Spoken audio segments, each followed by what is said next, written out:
After over 30 games, it all culminates to this. One of the richest prizes in all of college basketball will be crowned and given away in a fantastic, what is bound to be a fantastic afternoon matchup. It's the 2026 Red River Athletic Conference Women's Bracket Championship. It's a team that is very familiar to this scene, the Lady Pilots, or the Pilots rather, of LSU Shreveport, taking on Coach Chris Minter. 500 wins plus in this tournament. Now looking to add the most important one and solidify a trip to the 2026 NAIA National Tournament and the Texas A&M San Antonio Jaguars. Hello, everybody. Welcome back to ASN TV. Jared Jones, the good pastor Nathan Martin, happy to have you aboard. We're courtside at the LaVorne Earls Coliseum in Alexandria, Louisiana. Nathan, we've seen a lot of basketball over the past 24 or so hours, but finally we can see the light at the end of the tunnel. Well, we've seen some great basketball here. 4 games yesterday, the 2 semifinal games for the men, 2 semifinal games for the women, and the cream has risen to the top. The question will be is how much cream will go into the final cup? We're going to look to see who gets crowned RRAC champion. And I'll tell you what, the Pilots are not unaccustomed to being here. They have qualified for the RRAC tournament all 15 seasons that they've been part of the Red River Athletic Conference. Of course, they're led by second-year head coach and who is the 2-time reigning RRAC Coach of the Year, Tim Hayes. They've improved from their season record last year to a better start this year, sitting really solo location in number 1. And it kind of works out that 1 and 2 will be facing off in both the men's and the women's brackets. This is something that we have been waiting on for a very long time. LSU Shreveport, of course, we know the heavy favorite going into this matchup. We look at the names they have across the board. They have Selma Markissick.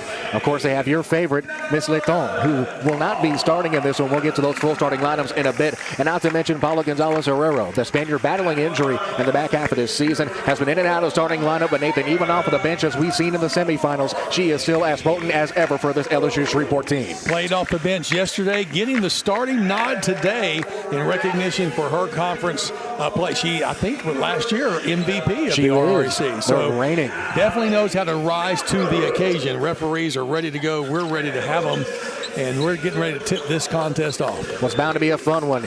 Nathan already mentioned the starting lineup, so let's go ahead and list them off, shall we? First for the Pilots, the defending champ, Tony Coleman and Selma Markissick, the 1 and the 2. Katie Ambrose, the 3. Paula Gonzalez at the 4. And Allie Fleenor, the pivot spot, man in the middle. 4, Coach Chris Minter and his Jaguars. Jada Turner is out there with Tamaya Whiteman, Evelyn Lorenzo, Haley Brandon, and Anaya Lewis rounding out the 5. Of course, one player that is currently not starting, who we know is definitely all-conference caliber, was Kiara Sanderlin. The Converse Hudson former Rocket was fantastic in the semifinals. We're waiting to see how she will perform, as well as the rest of her black-cladded Jaguars. LSU Shreveport, the designated hosting team. Ball is up in the air, and we are set to go. The Jags will open possession for this championship game, going from left to right. If you're listening on ASN radio, all black tops and bottoms with a white lettering and numerals with a thin trim. On the outside, far corner, Jada Turner, the former Spring Westfield Mustang, gets things going with a 3-ball. Way to light up the contest and get them started right away, but quickly back the other way. Here comes the Pilots. And their first offensive possession of the contest, averaging just about 72 points a game. Markissick around the horn, down low to Fleenor. Of course, we know that high down screen and handoff action they love to do, similar to the floppy/Princeton action that Golden State likes to run. Layup from Coleman won't go inside of the dime seconds of the shot clock. Rebounds controlled by Turner. Lorenzo now on the opposite corner to Lewis. Hell's corner, as we like to call it. Hasn't got anyone yet. Wide shot, that won't go. From Lewis, Coleman controlling the tempo as she crosses the timeline. LSU Shreveport, the hosting team, of course, the higher seed, the top seed, already won the regular season championship. Looking to go home with 2 trophies here and go back up I-49, one of the happiest teams in the NAIA. Line up and firing. Gonzalez, that won't go. Rebounds controlled by Fleenor. Gets it poked away by Lorenzo. Lorenzo is averaging about 2.5 steals a game. Greatly past to Whiteman off the top of the backboard. That one fall off the side of the rim. It was touched by Ambrose, but eventually Coleman able to come up with it. The transition pass is swatted away, and A&M San Antonio will take possession again, begging for it. Right across the M of the Coliseum in Times New Roman blue at center court is Lorenzo. And on the right side slot, closely guarded by Ambrose into the corner. Turner Already got one. Check that. That was Whiteman who already has one in this one. Side iron. No good with 8:15 and counting left to go in this first quarter. And this has been a pretty quick opening frame. And a lot of movement just like that. Another steal. And they led too much trying to get the ball down to Turner. Just overshot her a little bit. So 2 turnovers back and forth means we'll reset the offense for the Pilots. And give us a chance to breathe. We need it because you've been talking nonstop. At least trying to, no less. As we approach 8 minutes, full court pressure being thrown on by the Jaguars. As Gonzalez trapped in the corner. Football pass is complete down at the 5-yard line by Ambrose. Markissick, catch and shoot, fires the 3. That's good. Straight and high line. Selma Markissick, welcome to the game. That's 1 up, 1 down. First tray of the night. Now we're tied up at 3 apiece. Both teams happy to shoot the outside ball. One thing we know about Markissick, unlike your grandma's old Cadillac, doesn't take long to get started. One shot, and it could be danger. Lorenzo, hard pass into the corner. Working that triangle on the opposite side of the floor. Down low to Turner. Might have got a bit of a push. Gets stuffed like a Thanksgiving turkey by Tandem of Fleenor as well as Herrero. Kickball violation is called on the Spaniard as head coach Tim Hayes slams the ball and gives it back to the official. He kicked the ball, too. That was 2 kickballs. Can we give him 2? If it's a double kick, do we give him a tech or just a double violation? Just reset the shot clock to 20. Can't give him 40. I mean, I think we can. We could, but the could. Officials won't. Great pass, beautiful feed by Lorenzo to Whiteman on the even better cut. So we're sitting at 5-3. NM San Antonio trying to take the defending champs to task early. It's Herrero, the reigning MVP. Slot 3. Won't go. Rebound Lorenzo. Already man in the break. Is met by Ambrose. Crosses over to her left side. And gets to center court. Throws on the rudders. Throws on the bricks. And it's stolen away by Gonzalez. Gonzalez got numbers. Possibly 3-on-2. Great dump off at Markissick on the follow away. And it's good. And we're back tied at 5. Great job. Lorenzo was setting up to draw the charge. And wise pass got to the open lady on the right side for the layup. It's been a fun one. Already a sub. Looking to check in for Shreveport. It'll be a Nathan Martin favorite. Mendy Letton. As Lorenzo, Schilt on a corker 3. Ooh, no so good. Close. Rattles in and out of the rim. The rim's not friendly to anybody today. Seems like the best way to make it is just to knock it straight through the net as Letton throws the shirt halfway across the bench. Almost got there. As Fleenor turns from the right elbow. Can't get the shooter's roll there either. It's like every time the shot touches the rim, it's falling off. Lorenzo steadily with the ball in her left hand with the red, black, and golden Nike swoop shoes and crew level socks. Sets the down screen and it gets deflected by Coleman. Coleman timed it but just wasn't able to maintain full possession with only 12 seconds to shoot. Dueling subs now for LSU Shreveport. It'll be Burns as well as the previously aforementioned Letton checking in for LSUS. And also checking in for the first time is the woman we expect to have a fantastic game today. The 5'11 junior forward out of Converse, Texas, Kira Sanderlin. Sanderlin and Letton, they battle. We expect them to battle, that's for sure. Hierarchy 3, rainbow shot. That won't go for Lewis at the top of the key. Ball goes out of bounds. They're going to say it was off the kneecap, and it will be Shreveport ball. Great hustle. I'm just seeing tremendous movement of the ball, but the defensive pressure of both these teams has got us a relatively low-scoring game. Not giving an inch, taking a mile, or anything in between. High pass to Markissick who catches. Low squat, Burns. Let's go for 3. Front iron won't go. Coleman got a hand on it, but guess who's coming down with it? It's Sanderlin already getting on the blocks fast with the board. Already making an impact off the bench. Nice pass into the corner. Wide open 3. No good. That one just short. But somehow Lorenzo at the bottom of the pile. As Sanderlin, long jab step, shield fire. That won't go either. Great offensive rebound by Turner. Too much on it. Second chance, possibly third, and she gets whacked on the way up and will head of the line to shoot 2. Jada Turner just stayed in the right position, and she was really boxing out more as an offensive player and was able to come up with that rebound. As we know, Turner, a tough customer. Even though she stands at 6 foot, she plays like she's 6'9". We'll see Sand and Slosaric check in for the Pilots. Big substitution there is Gonzalez and Markissick will take a break. Jada Turner, graduate of Westville High School, a Spring ISD, a suburb of Houston, and she knocks down the first free throw. Also spent some time at Crowder College, shooting 58% from the charity stripe this season with 5:16 left in the first frame. Second shot as a hush befalls the Coliseum, and a picture-perfect trip and a full one-possession lead for the Jags. Neither team shooting great. Pilots 28%, Jags 18%. Somebody's got to start hitting it. Ball lost out of bounds. It still will remain Shreveport ball. And guess whose kneecap it hit? I believe that was Conference Commissioner Tony Sigliano again. Again. They're picking on him. They even knocked down the curtain. Now we can see his kneecaps. We know exactly what kneecap it hit now.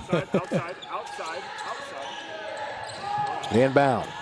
Close side to Sluceric. Sluceric close up into the corner to Burns. Out of harm's way. It's Sen. Sen gets it deflected, and it's brought down by Sanderlin. Once again, Turner, great interior presence. Sanderlin man in the break. It's 4-on-5, but reinforcements quickly. Firing off another three. It's going to be Lewis. You bet. Knocks down the huge trifecta. Her first points of the game makes it a big 10-5 game. And to think 5 points will be such a major deficit, but if you're going against such a great team, you'll take anything you can get. On the drive, it's in. Great kick to the corner. Winding and firing in the corner. No good. Off shot by Sluceric. And now we can slowly but surely hear the small conglomerate that San Antonio has brought behind us. And they've been fun to enjoy and listen to. We even saw like a little plush tiger one of the fans brought. Into the corner, trying to look again. It's Lewis, and that's good. Rainbow shot and finds the pot of gold. Huge three. And that's 2 in a row for Lewis. Man, she's knocking it down, just coming in quickly like that. Not to quote NBA Jam, but she's starting to heat up. It's Coleman as the Pilots looking to get something going, and a loose ball foul is called on Turner. She reached around Laton, and I think we're going to have a media timeout here. I believe we will. As the whistle bellows with 3:59 left to go, the Jags are on fire here in the championship, and what a better time to do it. A 13-5 with 3:59 left to go in the first from the ASM family of platforms. This is the Red River Athletic Conference Women's Championship.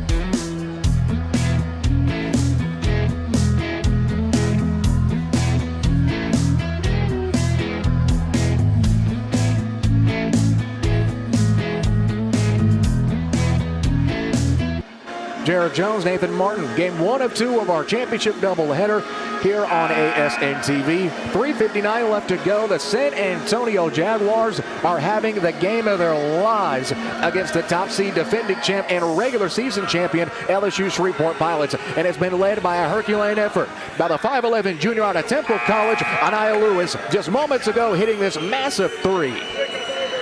Man, oh man. Beautiful shot. Interesting about her, she fouled out the other night, but still made great contribution. What I do find interesting is she averages 39% from the field, but is not at all afraid to take that, right around 30% from the three-point line, and she'll take those shots. Today, man, knocked them both down. You got to hit them.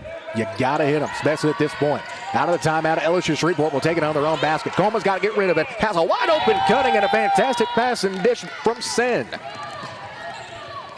So finally, the lid seemingly off the basket, at least for now, and the run temporarily halted. Sanderlin almost got her pocket pick. Coleman stifling defense on her. That should be a fun matchup to watch, especially if they want to stay in this matchup zone. And it's going to be a blocking foul called on the cut. I believe that's on Sen. Yeah, I think I was about to say the same thing. Hailing from Istanbul, Turkey, Ezra Sen picks up her first personal. A couple of fun facts about this one.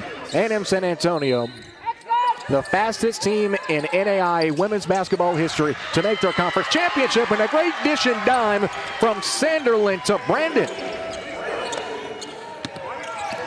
15-7. And also with this LSU Shreveport team, the highest concentration of international players in the conference. High pass.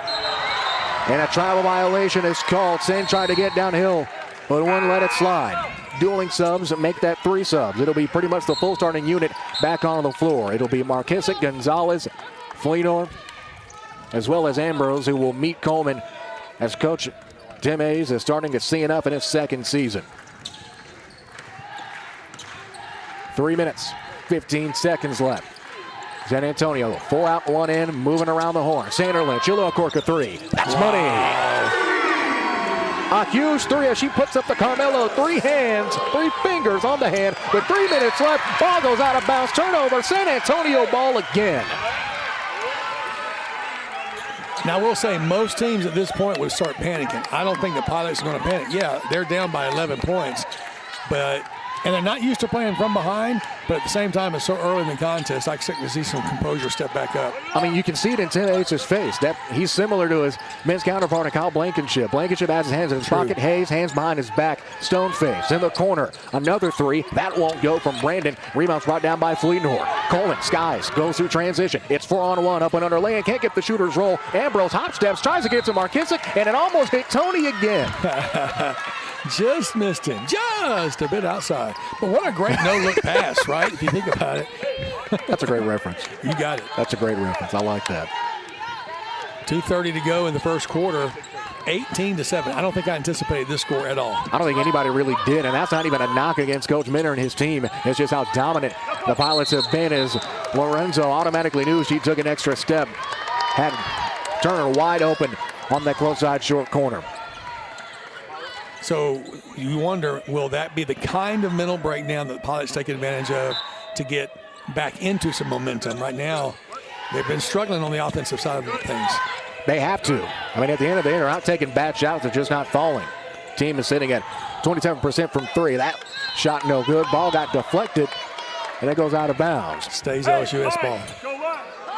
One thing I do kind of miss, love Coach Hayes, but Coach Minner is a lot more entertaining on the sideline. Oh, no doubt.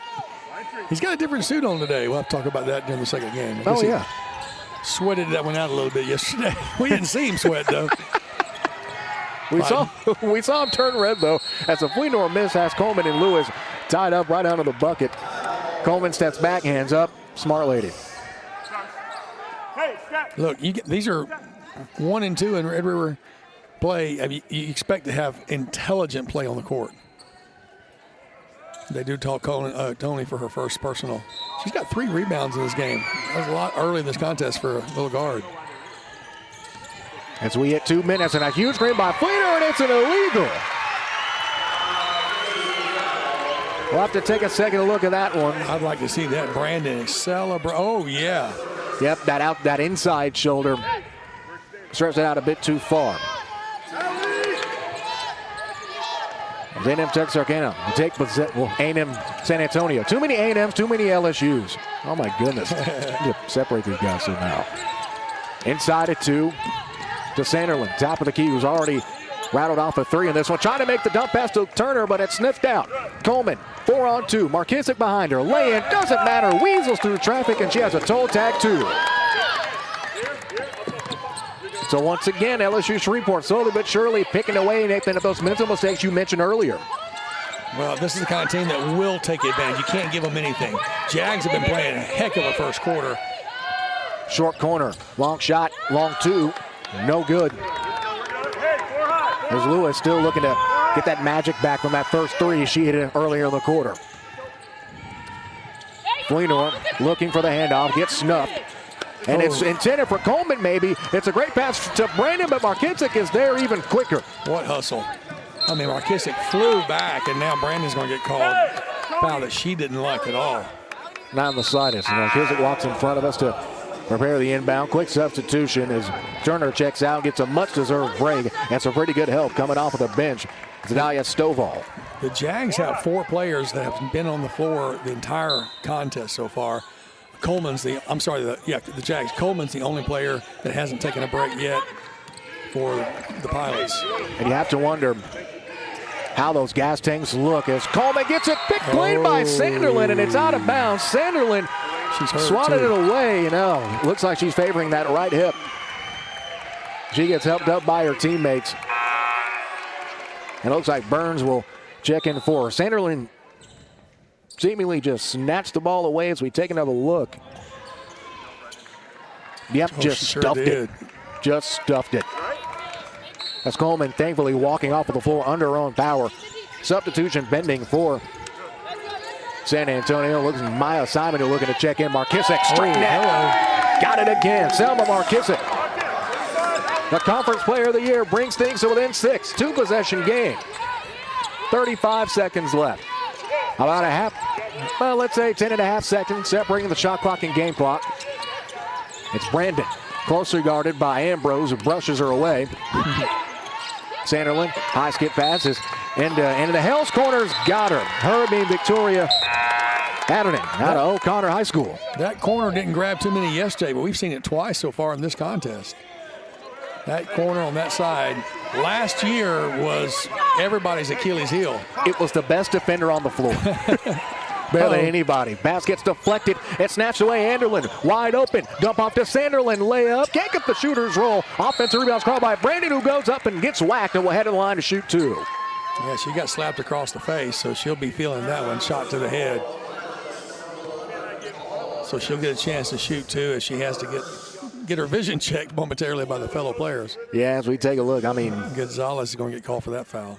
I mean, good night. If we take a look again and we rewind it, yeah, she took a whack, that's for sure.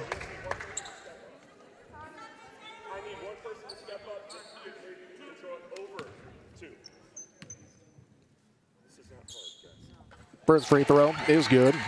I didn't want to say anything. The hush in the gym was cut it with a knife. Brandon averaging 67% from the line. They didn't even let me get the broadcaster things out this time. She splits the trip.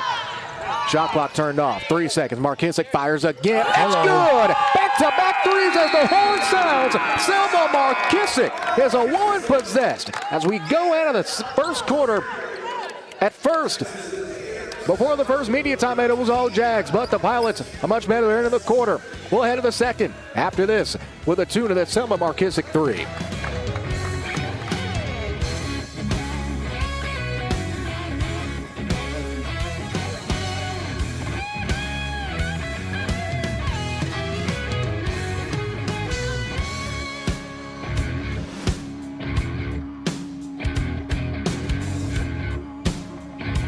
Tucked in? Okay. In the great green room, there was a telephone and a red balloon. And there were 3 little bears sitting on chairs, and a little toy house, and a young mouse, and a comb and a brush, and a quiet old lady who was whispering, hush. Good night, room. Good night, moon. Sheridan, part of Marriott Bonvoy. Second quarter, just a couple of seconds away from kicking back off here at Memorial Earls Coliseum for the women's championship of the Red River Athletic Conference Tournament. We notice here on the bench, as LSU Shreveport is posted up right next to us here, Markissick has the cupping, the suction compression. I don't know what exactly it is, but I know you and I probably saw it at the same time a couple of years back in the few Olympics ago. Right. Michael Phelps had it on his back, and after that, everybody had them. Well, I don't know what it does. It has become popular among certain sports. There's a pressure that takes place or a vacuum that's placed somehow in that cup. Yeah. And I guess it relieves some tension points. All right, so the coaches are being told that the subs need to come all the way to the center line. Don't just come to the end of the scorer's table. Well, the beauty of basketball in most courts, there's an X right in front of where they need to go. Well, there's also a line right across the center of the court. You can just line up with the line. There's too many indicators. You'd be surprised. As Sanderlin takes possession of the opening play of the second quarter. 17 to shoot. Down low. One dribble looking for Simon. Instead is a hands of Markissick. Man at the break going the other way is going to be Ambrose. Ambrose finds Markissick, who's 3 for 3 from downtown. Into the corner. Ambrose wide open. Fires. Can't get the shooter's roll. Heartbreak on the 3. Ball gets tied up. Burns trying to get it out of bounds. Coach Minner isn't happy. Roy Izzy. 2 subs. It'll be Turner as well as Whiteman will check back in exchange for Stovall as well as Brandon. Brandon, no stranger to championship matchups like this, as she was a state champion and her native of Montana. Lorenzo to Sanderlin, trying to look for that curl screen. Had Whiteman open for a brief shake. Now Simon, turnaround jumper from the free throw line. Not enough on it, that one's short. Fleener took it as a pass. Yeah, she barely even had to move. She was perfect help side to catch it. as we played a minute in the second quarter. Here's the previously aforementioned Fleenor trying to go to work in a possible block. No, it's going to get called a foul. Yeah, Turner is going to say that she had her hands up, but they were on the wrists. We look one more time as Fleenor turned the corner. Yep, that's a foul every day of the week and twice on Sunday in this case. As Coleman checks back in exchange for Burns. Seems to be okay. Took a shot about the midway point of the first quarter, favored that right hip. As Turner checks back out in exchange for Stovall. So at the line for the first time, the grad senior out of Pulaski, Virginia, Allie Fleenor. Spent some time at Virginia University at Wise. First free throw is no good. Shreveport has a team this year shooting very respectable, 63%. San Antonio shooting 73%. And an empty trip. Simon trying to snatch it away from Coleman. She can't. It's out of bounds. Last touch by Coleman. It'll be Shreveport ball as Simon looks like might have shared a quick word or a smile with Coleman. Coleman absolutely befuddled. Understandably so. Jaguars led 18-7, their largest lead. As you see now, only what a big comeback for the Pilots, 19-15. That backcourt of the first was so important for the Pilots. Child violation is called as Stovall got tied up with Fleenor. That's a tough customer down low. You try to wrestle it away, but she's strong and taking some steps trying to wrestle it away. You get called for the travel because she had possession. Full court, 2-2-1. Pressure being thrown on. Into the corner. Gonzalez for three. That's good. Huge three. As Gonzalez gets her first three of the day. The 11-point lead has been cut to 1. As it's an 11-1 run right now for the Pilots. That's been about a quarter and a half, and a blocking foul is going to get called on the previously mentioned Gonzalez. For her, that's going to be foul number two. Yeah, it is. Gonzalez was wide open, taking advantage of the reeling help side. As Barrett, as well as Lewis, check back in. Lorenzo, floater, won't go. Trying to come down with it on the far side for San Antonio was Lewis, but a fantastic box out by Shreveport. Markissick, heat check time. Won't go, back iron. Fleenor comes down with it, holds it up high. Markissick catches, gets it back to her. Dribble handoff on the give and go. That won't go. It's stripped away by Brandon. Brandon has Coleman on her, gets deflected. Coleman snatches it away, waits for reinforcement. Has Markissick, skip pass, lay in. Too much on it, that won't go for Sarah because she's a bit slow to get up, but seems to be okay. Running a transition is Whiteman. She pulls back out. Has one corner, but it's snatched away by Ambrose. Ambrose to Coleman. It's one-on-one with Lorenzo. Skips through, lay in. Too hard off with a square, but a foul is going to be called on the guard. Standing at 5'4". And Coleman will head back to the line once again. Two subs. It'll be Sanderlin for San Antonio. It'll be Sen as well as Letton will check in for Shreveport. I really like that Lorenzo-Coleman matchup. They're both about the same height, and they both have this great intensity. They get to flying down the court. We've seen a couple of lay-ins miss because of momentum carrying them beyond it, but I love that matchup between Coleman and Lorenzo. It's going at 100 miles an hour. Both players do. Motors like a Hellcat. The first free throw was no good. Second shot, holds it and nails it. And just like that, we're back knotted up at 19 a pop. 7.5 in the first half. 19-19. Sanderlin jabs, has a bit of open space. Now finds short corner Stovall. Stovall back to Sanderlin. Sanderlin looking for the pass to Lewis, but couldn't catch it clean. Ball gets tied up, falling, and a travel violation is called. I'm surprised. Any other coach probably would have wanted that looked at. But she did cross the plane by falling down and slightly turning to her right.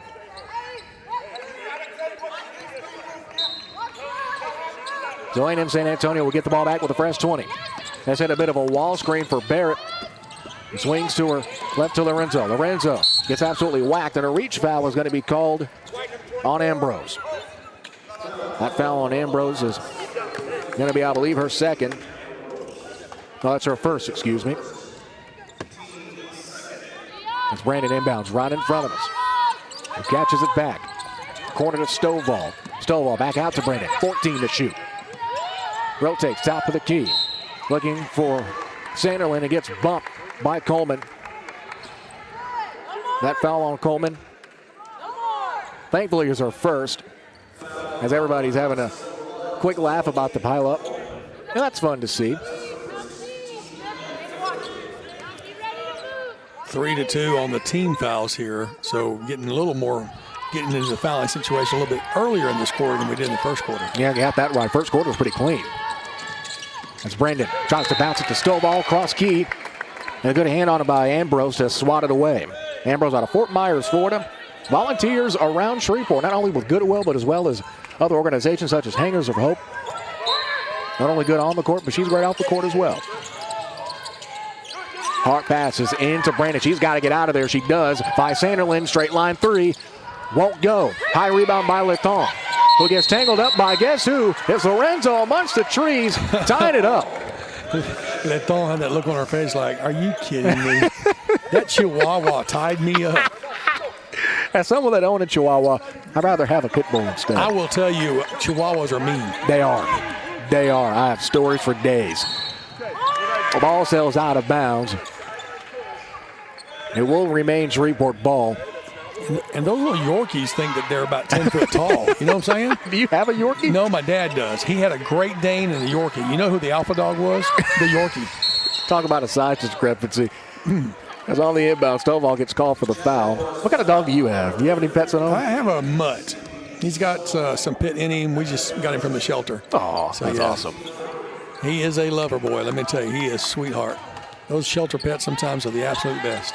I definitely couldn't see you with a cat. We actually have had a lot of cats. I finally got so tired of them, told my wife, I'm tired of cleaning litter boxes. Let me take a wild guess. You got the cats because the wife just kept feeding them. My wife brings home strays. See, there we go. Turnaround jumper left it short. Sen might have got her shot deflected as we debate what shelter we're going to go to after the tournament. Get a dog or two. Why not? They got a couple of good ones here. Pineville actually has a no-kill shelter, something that some people, some municipalities try to do, and they were able to get that designation a couple of years ago. So they do a great job of adopting everything out. Let's talk about some basketball for once, shall we? It's Stovall gets her pass deflected into the corner. Somehow Sanderlin amongst the trees, turnaround runner, too hard off of the glass, and Sen comes down with the board. Adrenaline's flying when you see these shots bouncing off that backboard like that. Because you never know where they're going to fall. Into the corner. So Sarek rattles home the corner three, and that's a huge three ball. And just like that, LSU Shreveport is looking at a lead. A&M San Antonio has missed three of their last four field goals, and that one by Sanderlin. Incomplete pass, the intended receiver Lorenzo, so it'll be second down and 10 with 5:31 left to go in the second. Well, here's the difficulty. The score at the end of one, Jaguars had 19. 5.5 minutes left in two. They still have 19. You don't have to be a genius to know. It's not a lot of change in the number, is it? So Markissick checks back in for the Pilots. Letton, the center of the attacking zone, standing tall like the Eiffel Tower in the center of the floor. As Coleman turns on the Jensen, she's got it and one and lets them know about it. Huge lay-in. Well, you see that emotion, too, the way she is pounding her feet. And understandably so, that was a big layup as we take another look. Coleman just shifted into second gear, turned the corner, and lays it home seemingly with absolute ease.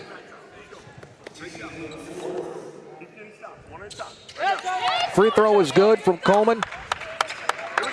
And now San Antonio staring down the barrel of a two-possession contest.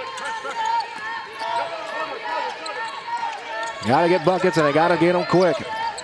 It's been a rough going for them. High passes caught by Evernoon. It's out of bounds. It will stay here. And that is where we have immediate timeout. We're dead heated at 5 left to go in this first half. Coach Minner, fair to say, he ain't happy. Understandably so. The Pilots are back in it. 5 minutes left to go in the first half. 25-19.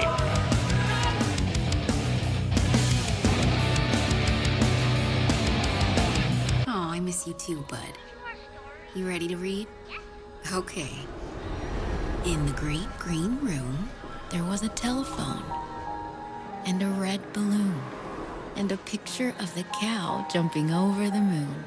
And there were 3 little bears sitting on chairs and 2 little kittens and a pair of mittens and a little toy house and a young mouse and a comb and a brush and a bowl full of mush and a quiet old lady who was whispering, hush. Good night, room. Good night, moon. Good night, bears. Good night, clocks. Good night, socks. Good night, little house. And good night, mouse. Good night, nobody.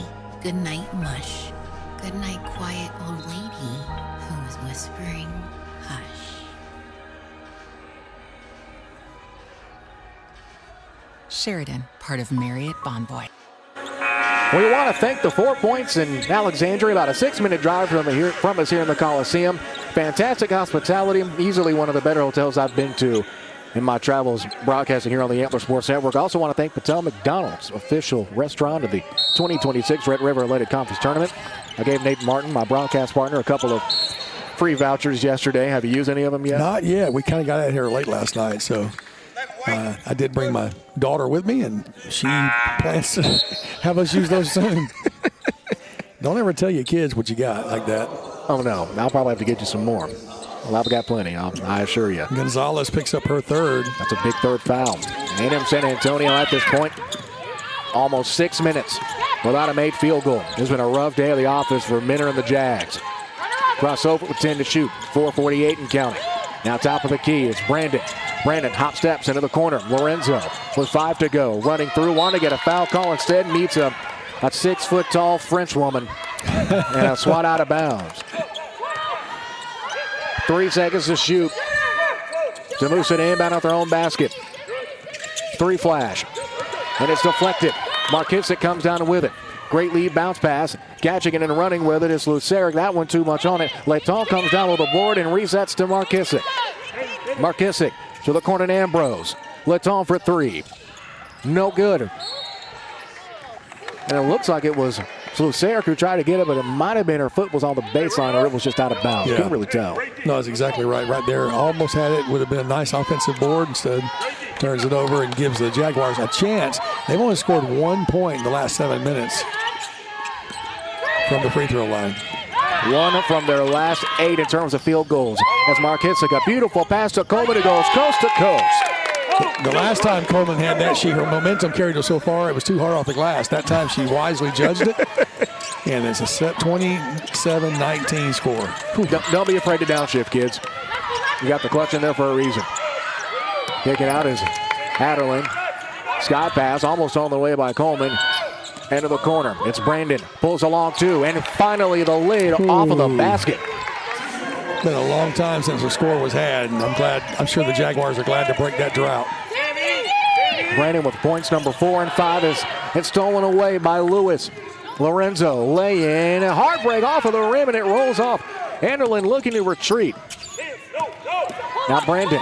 Crab dribble. Crosses over. Head fakes. Turns looking for Anderlin, and it hits us right here at the table. And this time it's not Costigliano's knee it hits. It's Nathan Martin's Didn't come knee all the way underneath. The curtain saved me. The curtain saved me. Saved by the curtain. Curtain call. You can keep with Bell. Broadcasters say by curtains around here. There's a lot of them. As Markissick to inbound with 3:22. Looking at a 6-point advantage for the Pilots.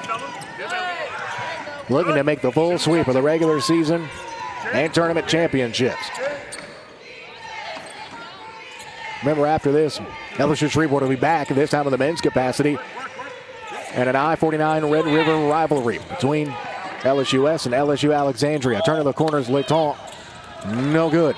Great pass, wide open. It's Whiteman, finger roll, no good yet again. Momentum carrying all of this. And a loose ball foul is going to be called, I believe, on Whiteman. At Sanderlin's shoe flies to Logansport.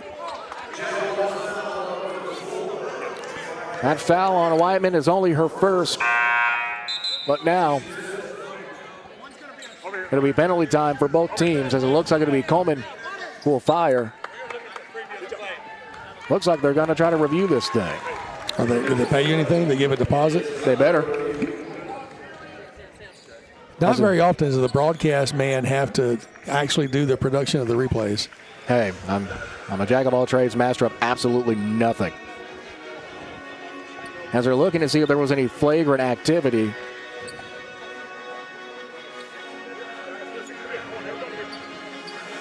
I believe that's what they're looking at as well. They haven't put the headphones. There we go. No, I thought he was going to put the headphones on to talk to you, but they don't want to. They don't want to talk to us anymore. I don't know why. I'm kind of sad, you know. We'll take a look one more time. Try to get clock up there as well.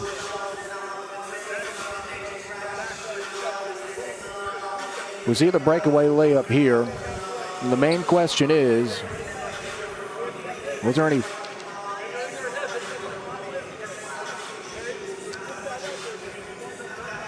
A lot of contact, but Yeah, plenty of it. Doesn't look like, to me, it didn't look like flagrant. I thought it was just a lot of little out of control contact. None of that we haven't seen so far in this game.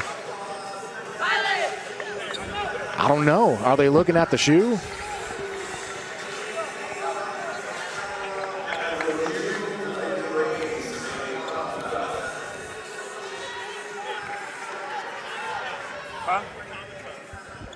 Common foul is the call. Yep. Understandably so. I mean, it didn't seem like anything too egregious. No. That still, though, will send Tony Coleman to the line. 3 of 6 from the field, 2 of 3 from the charity stripe. Making her the second leading scorer. Coleman, similar to Lorenzo in the last round, is taking a beating in this one. She really has. She knocked them both down, though. Not fazed by any of that. Huge free throws. Exactly what the doctor ordered. 29-21 with 2:47. And rolling in the first half. A&M San Antonio in the second quarter. It's been a tough one. As it looks like Whiteman's wincing. She is hurt. As McKissick steps away. As Whiteman,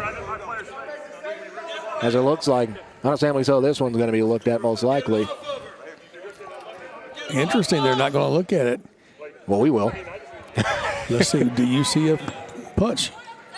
She was frustrated, no doubt. So the ball gets tangled up. No, I can't say that's a punch. That's not. That's not a punch. You lost the ball. Your hand was loose because you lost the ball. But or even just trying to push her away, but that's not a punch. That's right. A punch is, that's pretty dramatic. Close fist, yeah. let's call a spade here. So Fleener gets called for her second personal foul. I thought he came over and said they were reviewing the previous play. I heard the words previous play, and my heart sunk. Like, please no. You had a chance. Leave it be. It's tough when they go back 2 or 3 plays. You think? Yeah, no, I mean, I've watched you agonize is what I'm saying. And that's just what you see on the outside. Inside, I'm weeping. The little duck's feet underwater as the placid duck moves through the calmness of the water underneath, those feet just paddling like, well, I can't say what they're paddling like. I'm a preacher. Well, I guess I can, you know, try and keep people from going to hell. Fleenor misses it. Sanderlin taking it coast to coast. There you Layup is go. good. That's a big finish. That's exactly what almost said Texarkana. Again, there's too many of them. Exactly what San Antonio needed. As Ambrose into the corner. Skip pass to McKissick. G jabs and fires. Won't go. She seems to have seemingly cooled off. Yeah, so and oh boy, the San Antonio Jaguar goes down and that ankle is hurt. She'll get treated to that being Stovall went down hard. And we'll give our sponsor the chance to add a message.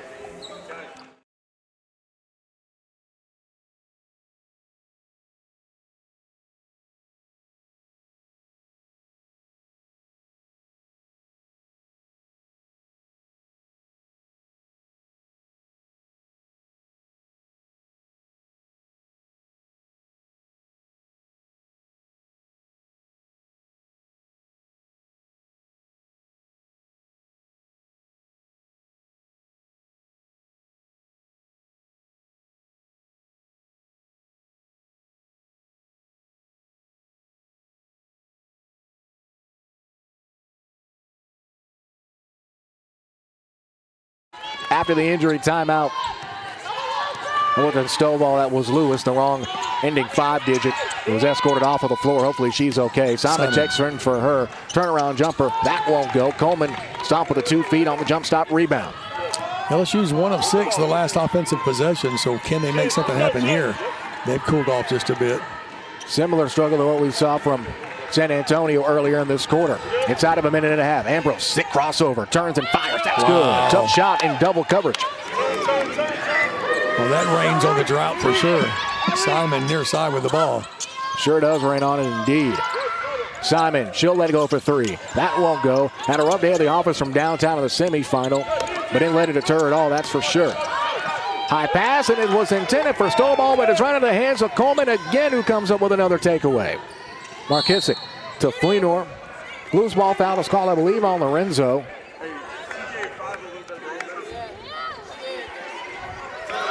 $16 turnovers for Jaguars, only 12 for the Pilots. That tells you a lot.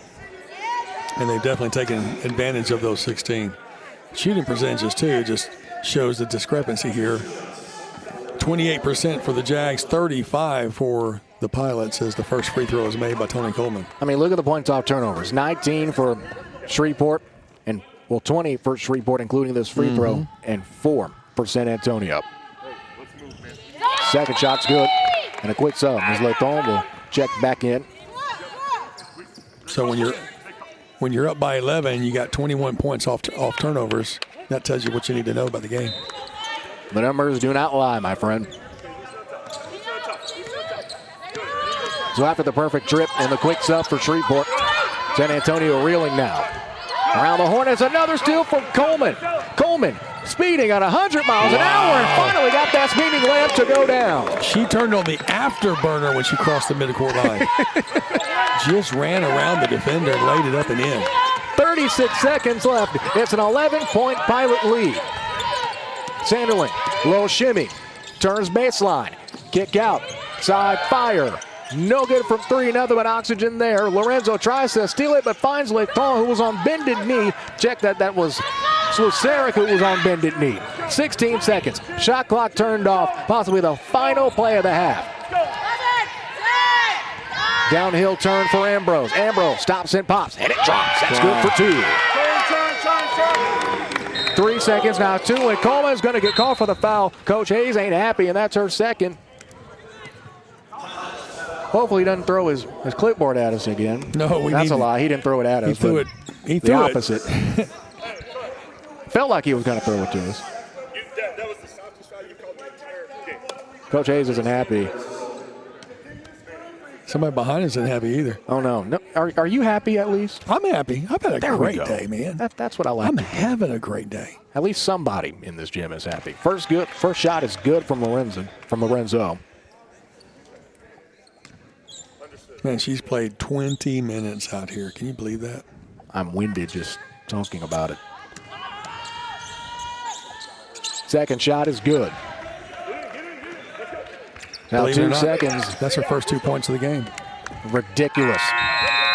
A second quarter mastery for the Pilots.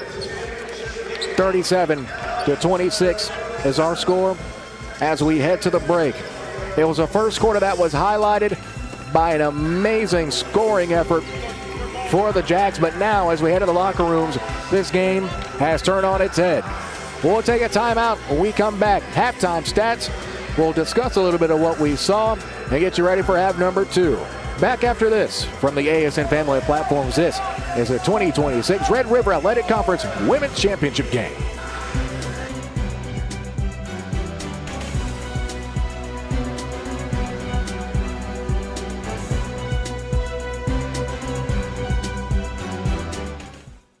Oh, I miss you too, bud. You ready to read? Okay. In the great green room, there was a telephone and a red balloon and a picture of the cow jumping over the moon. And there were 3 little bears sitting on chairs and 2 little kittens and a pair of mittens and a little toy house and a young mouse and a comb and a brush and a bowl full of mush. and a quiet old lady who was whispering, hush. Good night, room. Good night, moon. Good night, bears. Good night, clocks. Good night, socks. Good night, little house. And good night, mouse. Good night, nobody. Good night, mush. Good night, quiet old lady who was whispering, hush.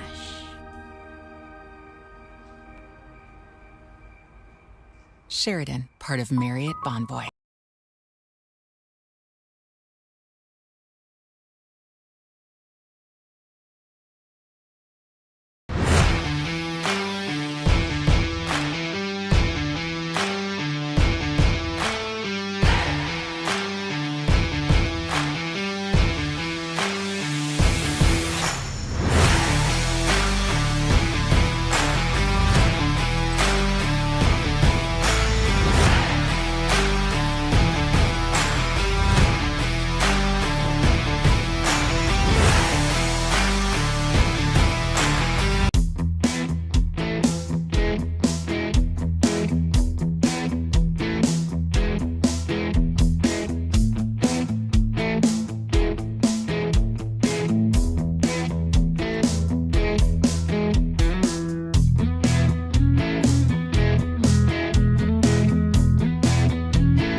You all tucked in? Yeah. Okay.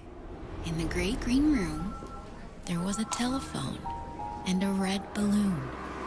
And there were 3 little bears sitting on chairs, and a little toy house, and a young mouse, and a comb and a brush, and a quiet old lady who was whispering, hush. Good night, room. Good night, moon. Sheridan, part of Marriott Bonvoy.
Second half just minutes away, about a minute or so at least, depending on how quick Coach Chris Minner gets him out of the huddle. Tyler Hunsicker jumps across the table and jumps across the line of chairs in a full three-piece suit, might I add. Check him out, man. I took off my jacket and tie after church this morning. He's going to feel that in the morning, I'm sure. So we're set for quarter number 3, and what a first half that was. I mean, a story of 2 quarters. That's first right. quarter saw A&M San Antonio absolutely dominant, and then that second, especially after that first media timeout, it's like we're watching a completely different ball club. So we're set. Fresh 10 is on the clock, and we're ready to go. Fleenor sets the down screen. Had Ambrose open, but an error pass didn't allow her to get up a quick shot. In on the corner is Gonzalez, high 3. Won't go, so 1 up and 1 off as Ambrose comes down with the offensive board and hands it to Coleman. Back to Ambrose. This close side corner 3. That won't go either. Gonzalez keeps it high, but it's snatched away by Whiteman. As Whiteman finds Lorenzo, and back in that high 1-2-2. Wide open, Whiteman for 3. Just short. Kisses off of the tween iron. And now both teams seeming to start this half off a little bit cold. It's Coleman back to the corner. It was intended back to go. 2 are on the give and go, but instead it's Lorenzo. 3-on-2. Driving lay-in, and a block foul is called. And Lorenzo will go to the line to shoot 2. And get this, you mentioned it, as soon as she knocked down her first free throws, she only has 2 points in this game. That blew me away. I mean, she's such a contributing player, and her own she has 2, but they're both from the charity stripe at the same trip. Really has not really had the contribution that you would have expected so far. 0 of 4 from the line. I'm sorry, 0 of 4 from the field, but 2 of 2 from the charity stripe. Hey, at the end of the day, they all go in the book the same, don't they? True that. At least our stat book. I want to thank LSUA SID Caleb Dunlop for getting us set up with the much nicer stats for this game. We'll actually sound like we know what we're talking about this time. No, you did a great job yesterday. I can't speak for myself, but I can speak for you. You definitely meet that quota, my friend. I've got a great tease for you coming up in game number 2 that was fed some info. When we have a lull in play, I'll give it to you. Uh-oh. This should be interesting. As Lorenzo, a heartbreaker. Man, you have to think if you're head coach Chris Minner and company, your all-conference guard is pretty much being given the cold shoulder by the rim on offense today. What more can you do? It's Mark Kissick looking for Gonzalez, finds her short corner. She gets doubled by All and God and eventually gets back out. On the floor for the first time is Emily Karanko, who was big in the Lady Jaguars trip to the tournament semis last season, getting her first bit of burn in the semis and championship as well. Scoop pass is handed over to Lewis. Lewis, who checked out earlier because of an ankle injury. And Gonzalez, 2-hand stuff with inside 8.5. On the run is Coleman. Puts on the afterburners again, and she goes coast to coast for 2. And LSU Shreveport takes first blood in the second half. Credit the assist to Katie Ambrose, her 3rd assist of the game. That one well off far side corner by Brandon. She's gone cold in the back half of the first half as well as early on in the second. It's Gonzalez again, and Hell's Corner has another victim. Add Paula Gonzalez to the tombstone. Well, you mentioned Karanko coming in. She's from South Texas, about as far south as you can go down in Edinburgh. But she's also a three-point shooter, and I've been watching her. Obviously, she was put in to try to get some points from outside the stripe because they see this deficit. They don't want it to become insurmountable. You got that right. So plenty of time to turn around, and Sanderlin might have got it blocked, but it's an offensive rebound and scoop score by Jada Turner. Jada playing with 2 personal fouls, still playing very aggressive on offense, and the full court press now being applied. She has to. They got to somehow get back into this game. And a double dribble violation is called. Now the officials convening, Coach Tim Hayes convening, and a double dribble violation will stand. It'll go back to Tamusa. That's a fun term to say, Tamusa. Pressure, Tony, let's go. Lorenzo against this zone. A zone that has dominated many an offense in this conference over the past 2 years. Karanko, there's that 3-point shot. That won't go. It was a great looking shot, just couldn't hit it. That was I'd say it's a high percentage for her caliber. Left it just a bit short, then it bounced over the rim. And so next, I think she'll dial that one in. That's why she's in the game right now, is to hit those threes. Not to mention, just more size and tenacity on defense. Jump ball is called. Coach Hayes said he wanted a timeout, but I don't know if he got it in time. And a timeout is called with That was a little emphatic, wasn't it? The referee, that was worthy of an Oscar. Oscar-worthy performance from the referee. He left us all in anticipation, and then he pointed vociferously. Timeout! Can you point vociferously? He did, because it was loud and proud. Have you ever seen the movie Rebound with Martin Lawrence in it? I have not. Okay, that's a fun movie to watch. They had a referee, and this is a bit of a tangent, but why not? We're having fun. He had a referee in the show or in the movie that I don't know why, but he always made calls 3 seconds late. So he'd blow the whistle, pause for a solid 3 seconds, then make the call. That's hilarious. That is exactly what that was. That's exactly what that was. Yeah, that's right. Well, I told you in the lull, if we had a lull, I'll let you know. Coming up at the halftime of the men's championship game, it's LSU Shreveport versus LSU Alexandria. Both of these are sub-campuses, so to speak, of the Capital campus down in Baton Rouge, the big campus, LSU, the flagship.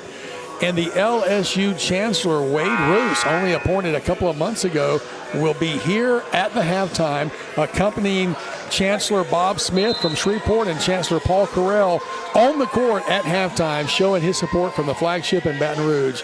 That tells you that this game has gotten some attention. You want to talk about celebrities? I mean, we already mentioned Caleb Dunlop yesterday, and we both love Caleb to death, but this is a bit of a step up, don't you think? Big time. You don't get Wade Roos out of Baton Rouge very often. So for him to come up here, because the two, and there's some handshaking going on over there on the side, Paul Carell making his way down to the table where all the Red River big shots are. All the big wigs. Meanwhile, us peasants are here on the opposite side, our common folk. And Nia Lewis is going to pick up her first personal. So with about almost 3 minutes past, we're finally getting into fouling territory, at least for both teams. Both teams hitting out a singular team foul apiece. After that timeout, 10-point game. As Coleman drives, ball gets deflected. It's out loose, and it will be Jaguars' ball. Because I don't think, I'm looking at Coach Tim Hayes, I don't think I've ever seen someone grab a Gatorade bottle any more angrily than he just did. That was a forceful grab of a bottle. I didn't want to make eye contact. I was afraid he'd throw it at me. He is intense, let me tell you. You got that right. Into the corners, Caraco again. There it is. Dials in the huge three. And it's almost like you do know what you're talking about. Seen her play, know what she can do. Off of the bench, some valuable minutes as Caraco comes up with the steal. Man in the break. Great forward pass to Lorenzo. Double clutch lane, and it's good. 5-0 run in the past 25 seconds. And the body control by Lorenzo. Wow. There's a huge run. They got to get it going. Caraco, another deflection. It's Markitsic who keeps possession. Into the far side corner, in Hell's corner. Finds Ambrose short corner. Back to Markitsic. Show head fake. Closely guarded by Sanderlin. Now that's a fun matchup. Oh. And taking an absolute tumble, and a blocking foul is called. She was trying to set for the charge, and she didn't understand why she didn't get the charge. Flainer definitely bowled her over. Took a shot at Fleenor, and Gonzalez check out. Leton and Suliceric check in. So Sanderlin's going to draw her first personal. Definitely good news, as LSU Shreveport has gone scoreless in the past 2:08. Suliceric will let go of a corner three. Won't go. Rebound Ambrose, and it's snatched away by Sanderlin. Was doubled by both Ambrose and Coleman, but it's incomplete right out of her hands. And Coach Miller not happy at all. Hey, high cross. He's stomping his way back this way. Not happy, as you say. Sanderlin, though, showing why she got that. I mean, she had such a huge game yesterday off the bench and doing a great job here, coming in 6 points off the bench in 15 minutes of play. That was just an unfortunate series on that end, but a great stop by her. It was. Great string of possessions for San Antonio. Is Lecton to Markissic. Directing traffic at Lorenzo on her. And almost like a high 2-3 matchup zone, and a huge screen by Lecton. And a whistle gets blown. She went up. The official's talking it over now. Yeah, she went up and then came down without shooting, but was she fouled in the process? Travel. That's what I thought it was. She went up and came down with the ball. Let's take another look, shall we? As we see her turn the corner. Yep, you see that foot, that inside foot go up. Okay, Sands going to check in for Ambrose. Also got Marsikic coming out, getting a little break. Burns will check in for her. Definitely got to keep Markizic pretty much as fresh as you can. Was on a fiery start to start the game. Skaranko, strong pass. Lewis for three. That's good. Make it a 8-0 run. 10-0 run for San Antonio. That's a massive three, and we're back down to 2. They were leading by 13. Now they're trailing by 2. How about that comeback for San Antonio? What a turnaround. And it's deflected. Lorenzo almost got a hand on it, but Letton able to grasp it. Head in the corner. Open. That's good in response. Sammy Sluceric from downtown. That's how you break a run with a 3 on the left side. That 3 definitely needed that one. 1 for 6. In their most recent three-point field goal attempts. With it is Turner. Stolen by Coleman. Getting tied up is going to be... She just grabbed my player's arm. And it's immediate timeout. They're probably going to want to talk this over. So we will keep it here. Coach Tim Hayes not happy. Not happy at all. Neither one, really. I mean, nobody's happy, man. You and I are happy. We are happy. We are a happy duo right here. We're happy campers. I think the referees are going to come talk to Coach Hayes. But they're not going to review anything. That makes you even happier. You got that right. So now we can just look at it in peace. Coach Hayes talking about some arm motion he wants some attention paid to. So the officials just took a look at it as we casually look it over. You had it available for him as he walked by. I sure did. Kind of like a taunt. It's my way of taunting. I don't think I can get tech for taunting for a replay, can I? I don't think they can do that to you because, I mean, you're not really throwing a flag up or anything. So as we see, the referees did have a long consultation themselves during the media timeout. Obviously want to make sure the game doesn't get out of control. Intensity at this level so high. The number 1, the number 2 teams in the conference facing off in the championship. And it's the kind of contest you kind of expected. It's been back and forth. San Antonio at one time had an 11-point lead. Pilots at one time had a 13-point lead. San Antonio got within 2, and then with that tray that was just knocked down, back to a 5-point game, but San Antonio has the ball. Another reminder, coming up next, a good old-fashioned grudge match in the men's championship. A turnover is assessed, and it will be LSU Shreveport ball again. Didn't hit Tony Sigliano, but it did hit LSU Shreveport Athletic Director Lucas Morgan, so we can add him to the list too. You keep a list of all the folks that get tagged. Tag! Paintball, you're it. That's Letton. Swings far side to Burns. Burns turns the corner, pull-up jumper, jump shot, it's good. She made it look easy, didn't she? Sure did. Turn that corner, was wide open at the free throw line. On the knee.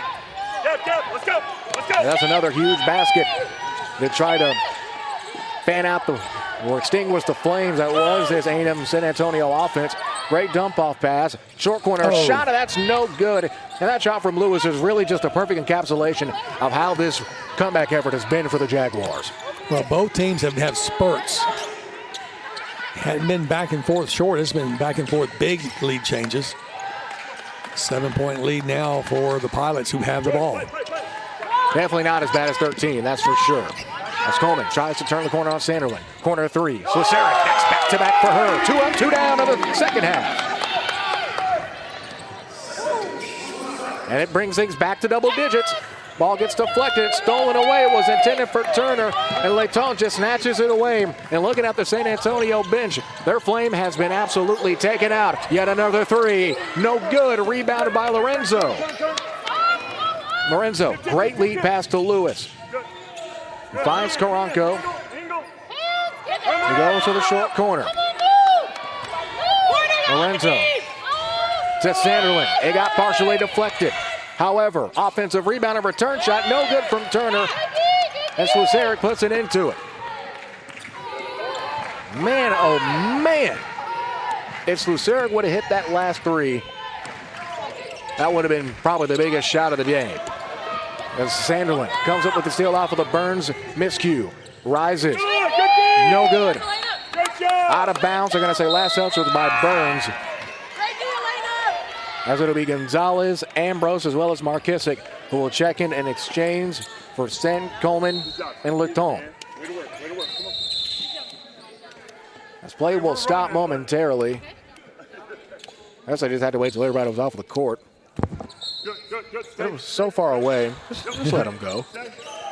If the ball somehow ends up over here, maybe it was supposed to happen.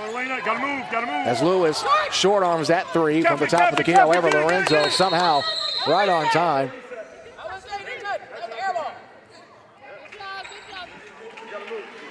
I don't think they reset the shot clock. I don't think so either.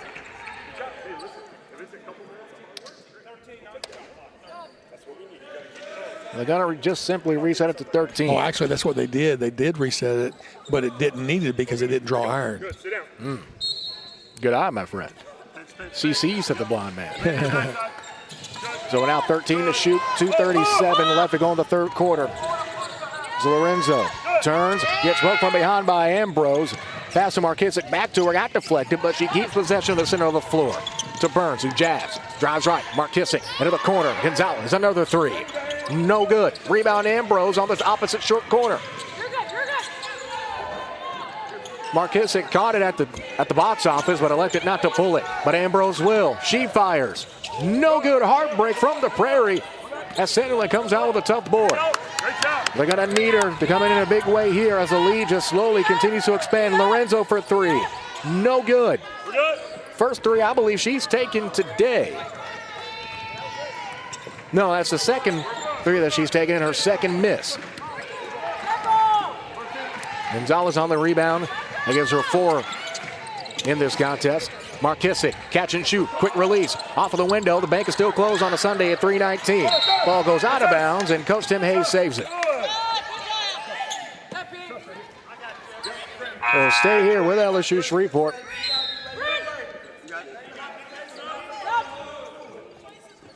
As dueling subs, as Coleman will check in. Also, Brandon will be checking in.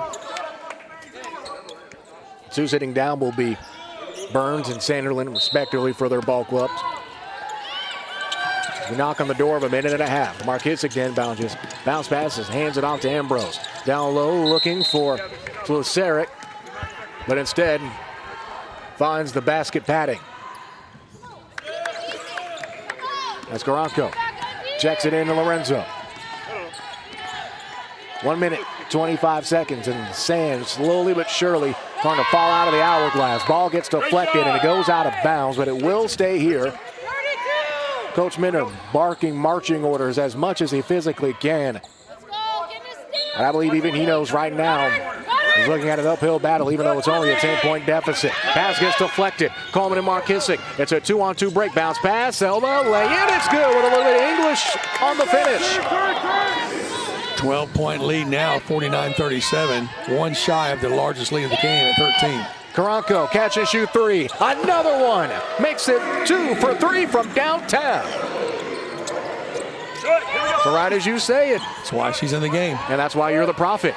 So Sarek, long 2, short corner. She rattles it home. Not afraid to take that shot. It's a tough shot. Definitely not the highest percentage, but at the end of the day, they can still end up with 2 points if you hit it. Karanka, pump fakes, gets a soft double team. They get it down low to Turner. And a loose ball foul called on the injury. Yeah, so Gonzalez gets called for her 4th personal. That might be very important. Nobody's reminded Coach Hayes she's got 4. I don't think they don't care. I don't think they mind because they know while she's in the game, your team's better. Karanko jazz, pulls up a 2-ball, steps inside. That won't go. Her first 2-point field goal is missed. 36 seconds left, 28 on the shot clock. Markissick, Euro step, that won't go. Rebound gets deflected, but it's eventually called by Coleman. Coleman to Gonzalez. She head fakes with Karanko on her. Scoop layup of her own, no good. She only had a fork. Shot clock turned off with 20 seconds to go. What is Lorenzo? Center of the floor. Into the corner. It's Brandon. Brandon goes around the horn, drives right elbow. Gets picked up by Markissick. Jump ball is called with 11 seconds left. And the arrow is winning in favor of Tamusa. As it'll be Stovall as well as Fleener who will check in exchange for both Turner and Gonzalez. And she finally comes out with that fourth foul. So with 10 seconds left, notably Markissick hit a shot with a second left before the end of the first half. Finds Karanko. Wall screen is set. She pulls up. Again, no good. 7 seconds left. Ball gets contested. It's still bobbled. Coleman somehow has it. 3 seconds, 2 seconds, 1 second. She got it off in time off of the top of the backboard and no good. And that's the end of quarter number 3. Only 10 more minutes until we crown a champ. 51-40 back in 1 minute on ASN TV.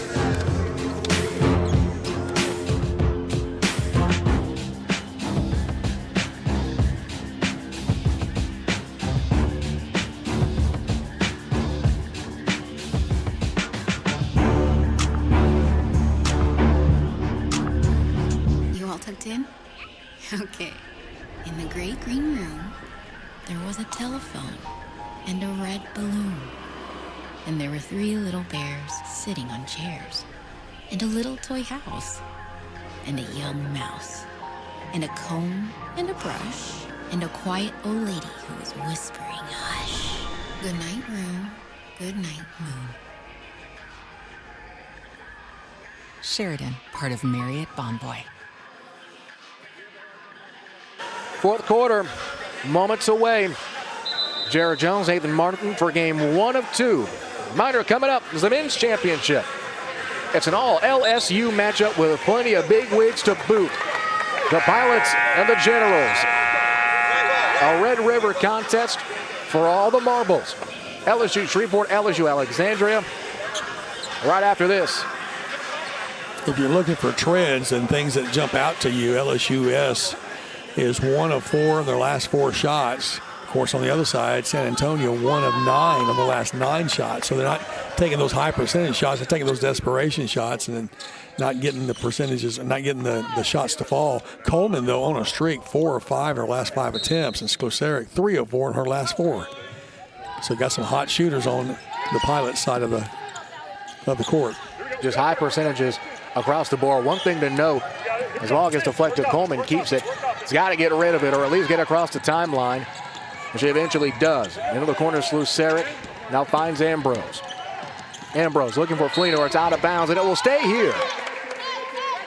One thing to note for San Antonio, Sanderlin not listed as a starter, but she's played 19 minutes. They're crazy. Lorenzo's played 30. Lewis has played 27. As Sweener off the glass, no good. Rebounds brought down by the previously aforementioned Lewis, who skies it up to Brandon.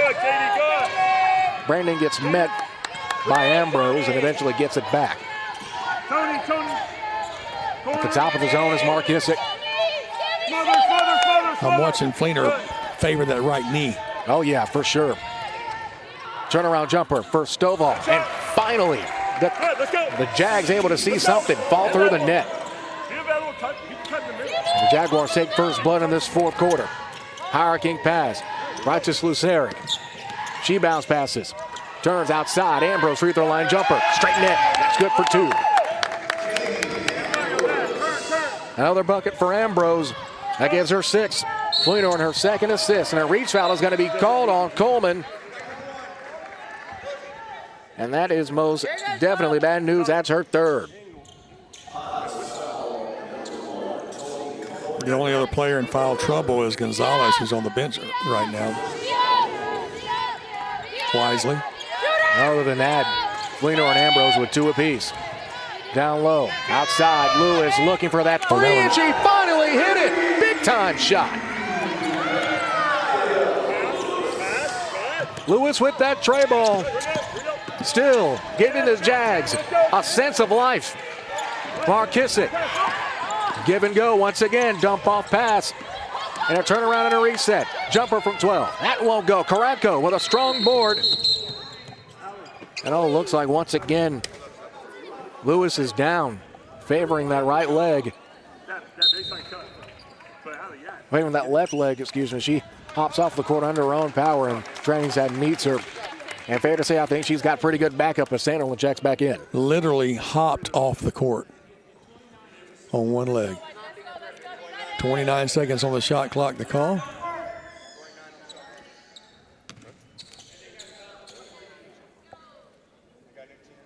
So as a hush once again befalls the gym, we're back up and running. 8 minutes, 15 seconds. It's 53-45.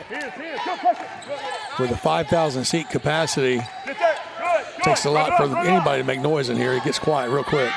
But it gets loud in a hurry too. It does. Sanderlin pump fakes, lost it.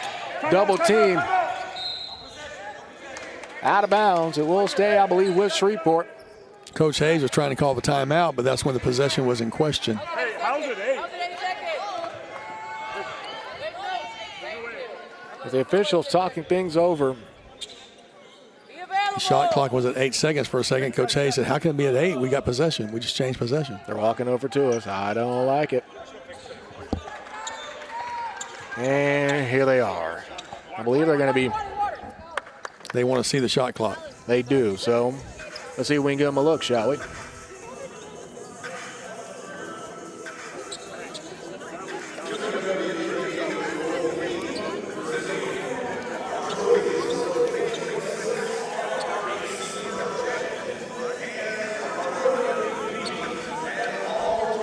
As we see the Sanderlin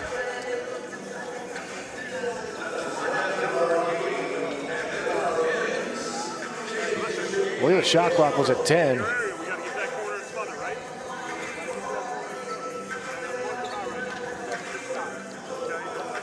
See, the question is where the play gets stopped.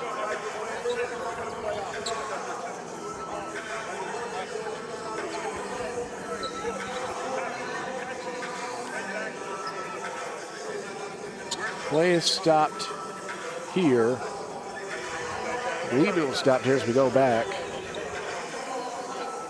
That is a.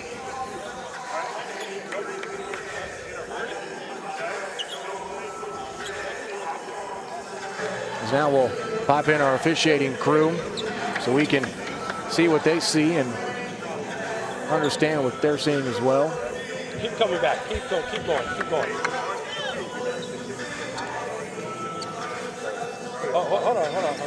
I know what I want to do. Keep going some more.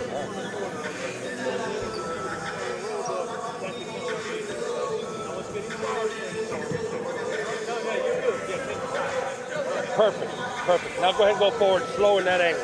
Just keep it like that.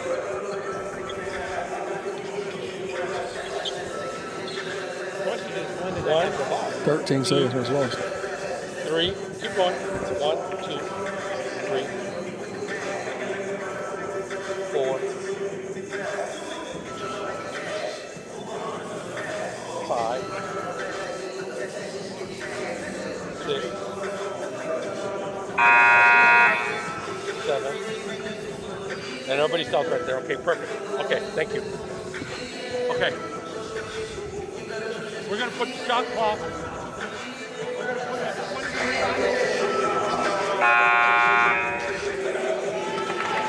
I think he said they're going to put it at 23. I'm not sure. Wish he'd stayed on the headphones and told us. Yeah, that would have been nice. That's why we put them there. That's right. We'll make sure that next crew knows in the men's game. You got to be internet famous. Stay on the microphone. We'll make them famous today. They did. They put it back at 23. Announce the call. Announce your call. All right, here we come back to the official. Yes, sir. Oh, I'm sorry. Shot clock would be set at 23. They got 3 seconds to get across the court. Very good. Thank you, sir. There we go. See, that wasn't that hard, was it? So now Coach Tim Hayes once again isn't happy. Again, no one's happy, Nathan. Well, we're smiling, though. Especially now that you don't have to do the replay. Man, that was a great job of getting exactly what they needed. The only way they could make that determination was looking at the great shot. So they have 3 seconds to get across the timeline. This is an opportunity for the Jaguars. If they can get a stop, keep them from getting across in 3 seconds. 1, 2, Three. Intercepted. That's what the Jaguars needed. Why did we both count down? I didn't expect you to count down with me. It was harmony. We were giving them stereophonic. Oh, my goodness. So San Antonio, if they can take advantage, there's a 3-ball. Caraco again uncorks it. That won't go. Lorenzo on the follow. That won't go either. Gonzalez ties it up, and a reach foul is going to be called on the way up. That one charged against the previously aforementioned Caraco, who's been a huge part as to how San Antonio is still even in this thing. 6 points and 2 for 5 from 3 in 11 minutes of play. Now that's value right there. Wendy's, eat your heart out. I love that reference. That was great. Hey, I tried. This is a McDonald's. I started to say program. McDonald's has got some good value menus too. Indeed, we do. Want to thank Patel McDonald's with locations across Cenla as well as Bossier. Turnover and then stolen back. How about that? Gonzalez stole the ball all off the fingertips of Sanderlin and gets to put the steal and the points. Speaking of Sanderlin, that shot no good. Offensive rebound turnaround is no good as well, but it'll be Brandon who'll head of the line. After the foul on Gonzalez, that's her 5th.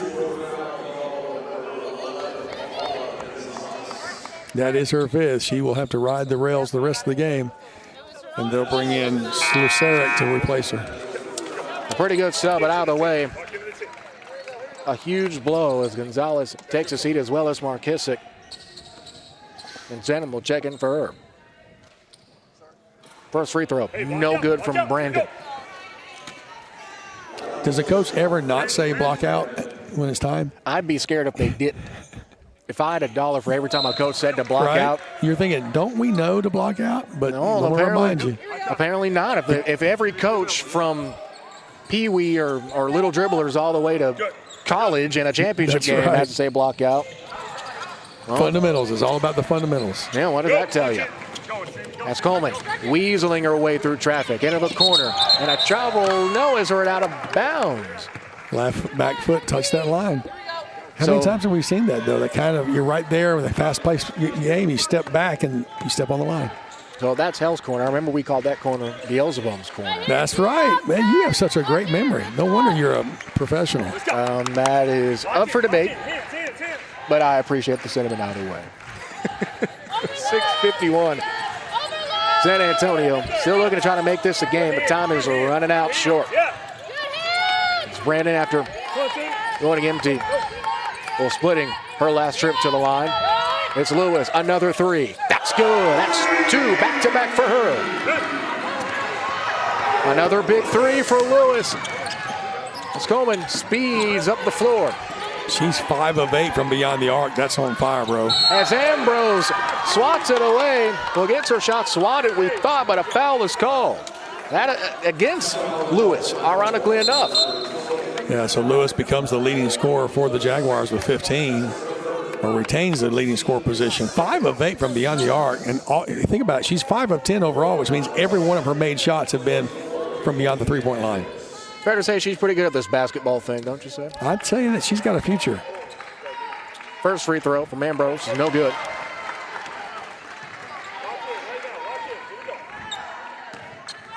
A second free throw upcoming after getting some encouraging words from Coach Hayes. Second free throw, no good. However, she cleans her own mess and gets it over to Coleman, who stops and resets. Skip pass is out of bounds. It was intended for Sen. Estobal will check back in. Sen couldn't hold on to that burrito. Too much hot sauce on it as it sailed way out of bounds. 6:16 to go in the contest. Down by 6. Get a 3 here and you're a single possession game. Back to it. Nathan, are you a red sauce or green sauce kind of guy? I like them both. Depends on what they're on.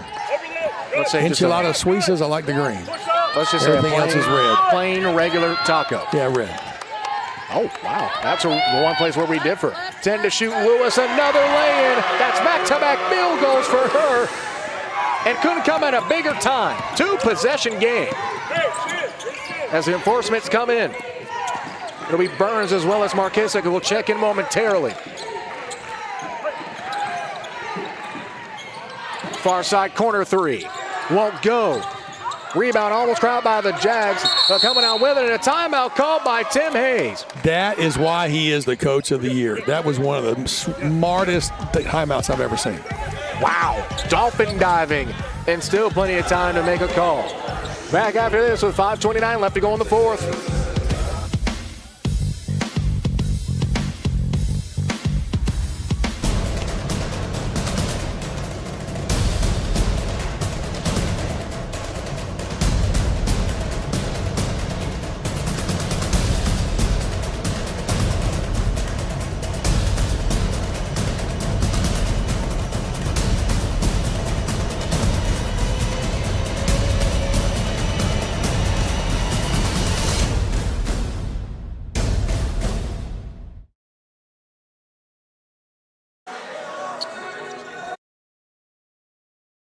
Take another look at that Lewis lay-in. Did I say that on the air? 5:29 left to go. Jared Jones, Nathan Martin. We're just having a blast. Just two kids calling a basketball game in the corner. It burns a huge three. Off the bench. How about that? Gives her 5 points, but none bigger than that tray right there. That was major. All because Coach Hayes calls that timeout. Absolute critical play. That's a chess master play right there. Getting that timeout in the right time. High pass. Almost on the by Markissick, but she will draw the foul. That's Markissick's first foul of the contest, if I'm not mistaken. Here we go, 32. And you would be correct. That is her first foul. A heads-up play, to be able to play so hard and not have any fouls until the last 5 minutes of the game. Because she is a hound of the passing lanes as she comes up with the steal. It's 2-on-2. Dump off pass to Coleman, and that's good. Point number 17 and 18 for the 5'5" junior guard out of South Medford, Oregon. The Clackamas Community College transfer having a day. It was a 4-point game, but a 5-0 run makes it a 9-point game. But more importantly, still in double digits. Ball goes out of bounds. It'll stay here. Here we go. Stay home. Substitution now is Stovall checks out as Turner checks back in. One rebounder for another, you would assume. Just cutting in. Someone step up. 15 seconds on the shot clock. Oh, almost stolen, but a foul. Yeah, it would be a loose ball foul, I believe, on Coleman. That's her fourth. Would you be surprised to know that Lorenzo has played every minute of this contest so far? Not on the slightest, because if you remember last year, her and the last year's Conference Player of the Year in Trevino were a two-woman wrecking crew in the guard spots. And they just don't rest. Lorenzo, the stamina that she has to be out here the entire time. I don't even think she's blinked yet. Sure won't surprise me. Big possession here for San Antonio. Lorenzo saves it. Toe tapping on the sideline. Baseline drive to Lewis. Finds Sanderlin, who finds Lewis again for three. That one's short. Rebound somehow. At the bottom of the pile is Brandon coming from one wing across the slot. She fires a three. That's good. A massive tray ball. Timeout taken by Chris Minner. With 4:13 left to go in the final frame of the championship, the eyes of destiny staring into the two of the Jaguar. A massive three. We'll keep it here for this break. That might have been three of the year. That was a huge shot. She got the rebound herself and then coming around, moving the ball back, got that tray, brings them back within 6. Trailed by as many as 13, got to within 4, but just when you think that the wheels fall off, they tighten up the lug nuts and get it going again. My goodness. That last three for Brandon gives her 9. Lewis, a very unselfish play, making the extra pass. So looking at foul count, LSU Shreveport, no more fouls to give for the rest of this quarter. They're standing at 4. San Antonio only with 2. Plenty of wiggle room. Lewis leading all after scores for San Antonio with 17. Coleman for Shreveport leading all after scores for either ball club with 18. But notice she's got 4 personal fouls. Indeed, we're getting right to that. We sure are. 4 fouls for her. Gonzalez already fouled out just a couple of moments ago, about 2.5 minutes ago if you want to get specific. The rest of the foul trouble. Ambrose and Fleenor for Shreveport with 2. Sandon Burks as well as Markissick. Only a singular foul to their name. For San Antonio, nobody above 4 fouls. Only main trouble is Lewis with 3, and with the 2 that beat Turner, Brandon, and Lorenzo. Whiteman with 1, and Karanko and Stovall also with 1.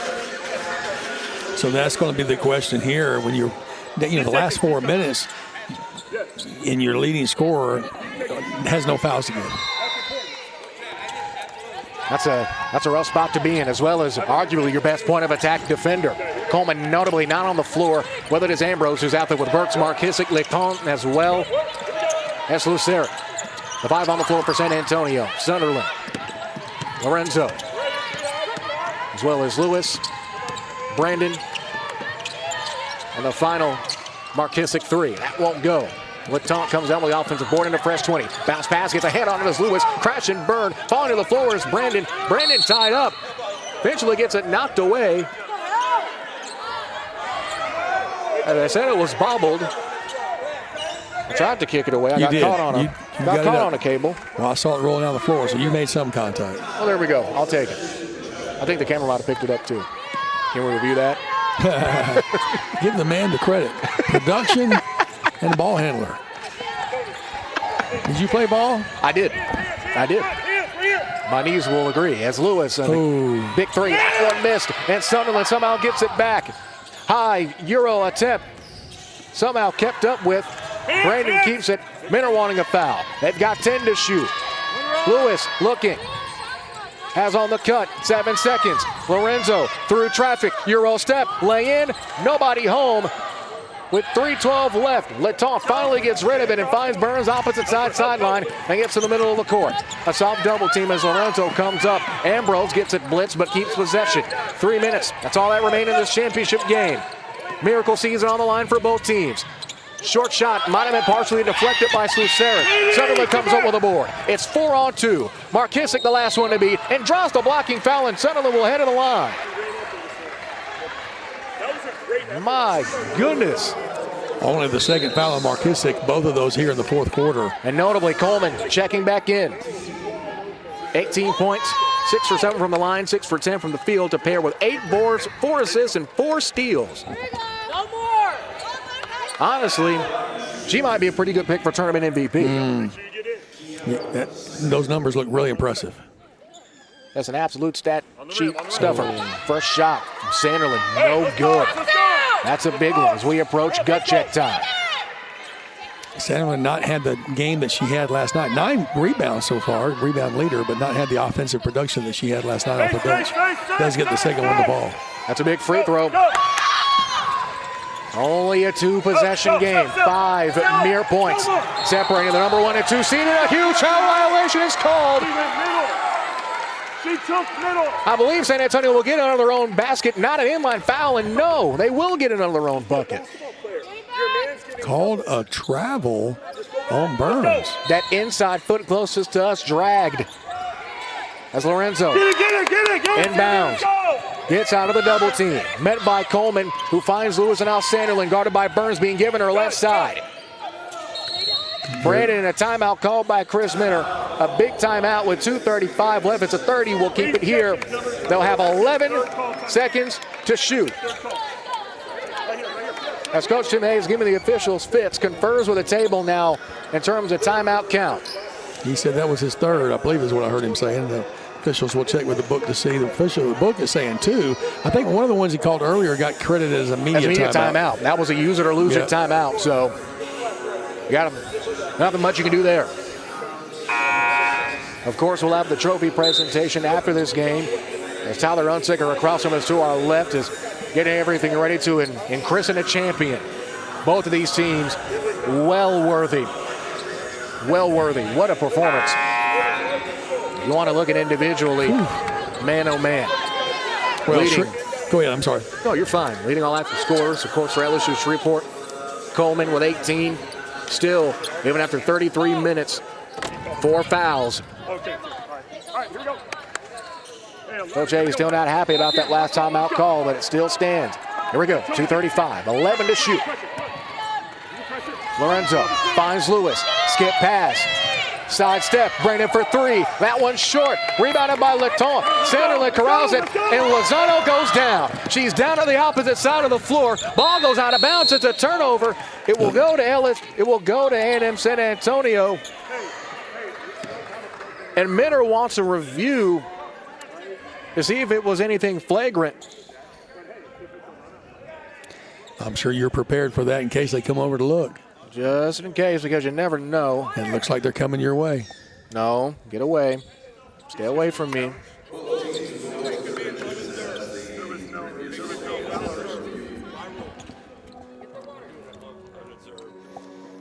Now as we get ready, take another look at that last Turn play. him up so you can hear what he said to you. So see, after the 3,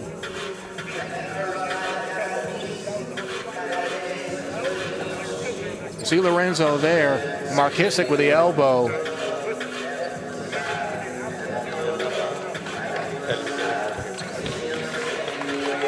Now the officials now calling over. No Applebee's or Chili's discussion here. He wants everybody to see it so they can make a group consensus decision. All hands on deck. Slow things back down. We see right here, that's the contact that's currently in question. Elbow to the jaw. The question is that flagrant worthy? Was that malicious enough to warrant? That's the question. Looks like she was looking away. She didn't run through her. The officials saying they'll confer back with us. We'll continue to take a look here. This is a huge, huge possession, a huge decision to make. She certainly ran through her, but I don't even think she knew she was there. I don't think that can be a flagrant foul. I can't confidently say, but that was a malicious action by Markissick.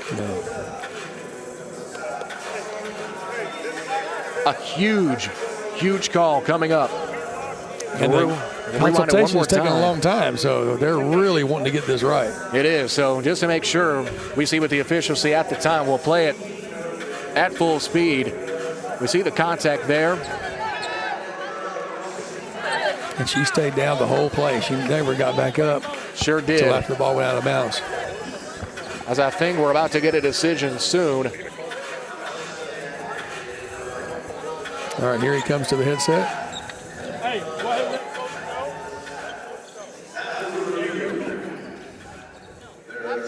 I'm back.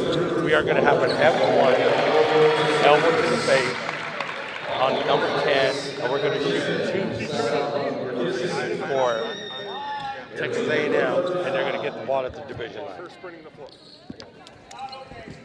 All right. Elbow to the face. They're going to shoot 2 and get the ball. You want to explain it? So a flagrant foul. I didn't see. There was no explanation. He said he saw it. Let's see if we can listen right here. First free throw either way is good. The official decision, that being an intentional foul with 2:20 left. Sanderling needed both, got both.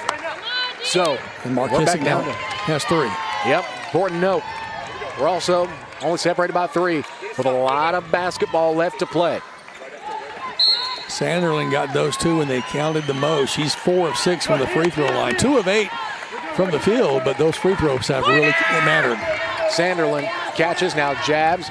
Grab dribbles to Burns. Great lead passes. Coleman there right on the passing lane. Tipped out of bounds. It'll stay here. And Coleman possibly saving 2 points because Lewis was wide open with No doubt. no backside help. And he's pointed out earlier, she's the point of attack on the defense. She's got to be a little careful there because one more, she rides the bench for the rest of the game. Can't lose Coleman. As Brandon misses, gets her on rebound. Pull-up jumper. Turner won't go. Rebound is contested. It's LaTaunt battling with Brandon. Thumbs go up. It'll be Shreveport ball. So one thing to know, the arrow now in favor of A&M San Antonio. As it looks like it'll be Fleenor. She's seen enough. Checks back in. Haven't seen her in a hot minute. Currently scoreless, 0 for 4 from the field, but still 4 rebounds and 2 assists as well as a block. And notably even more so, 2 personal fouls.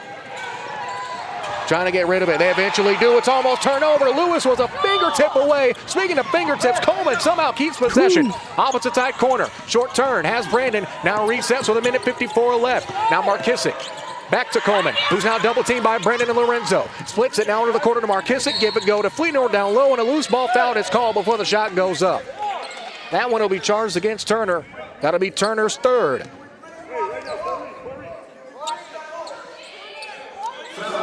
Reset the shot clock to 20. That's a fresh 20, a very important 20.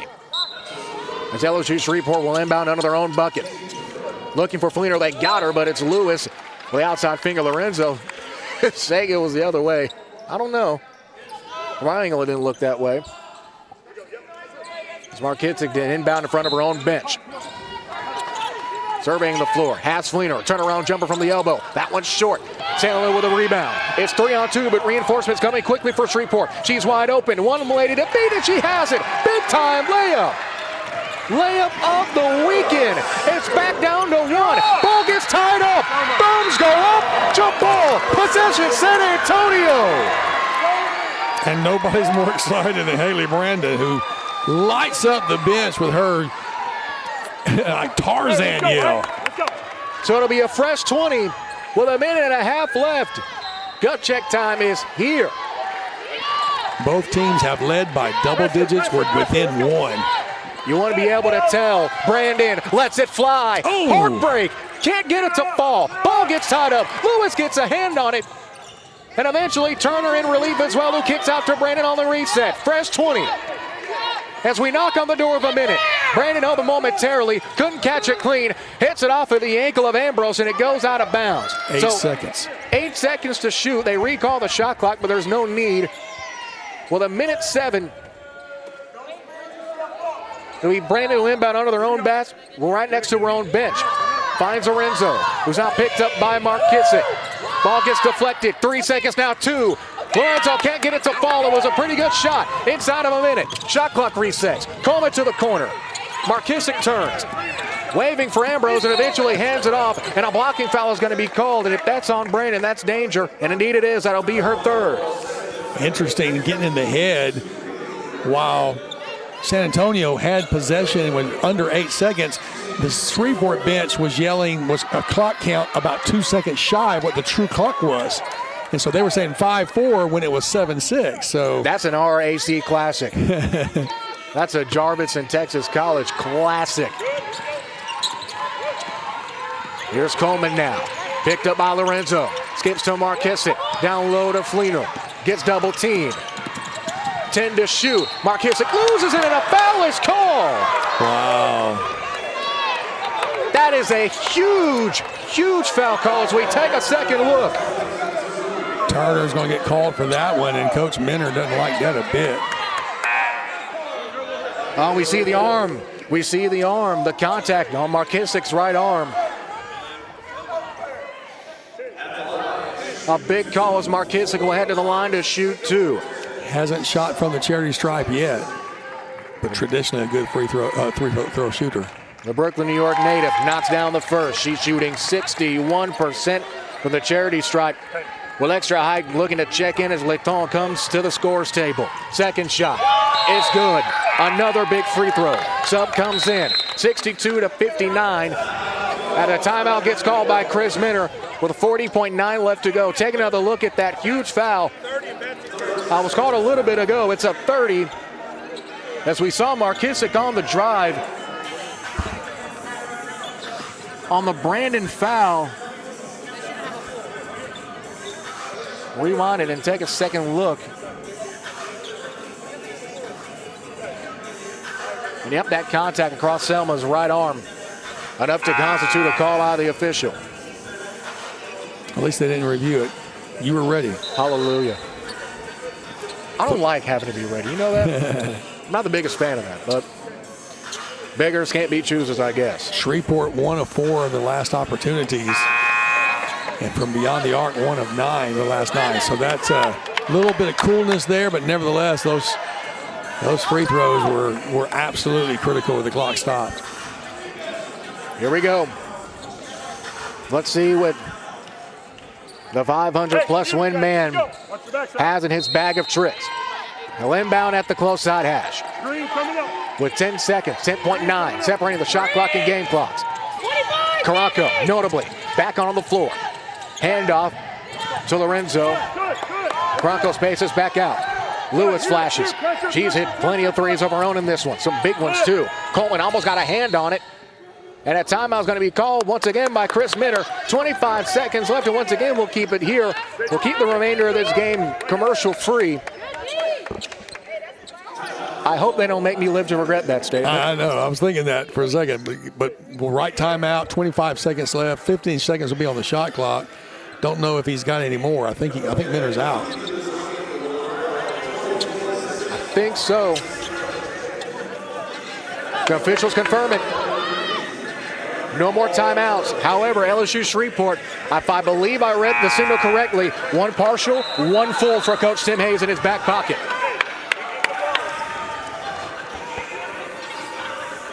Yep. One partial, one full for Coach Hayes.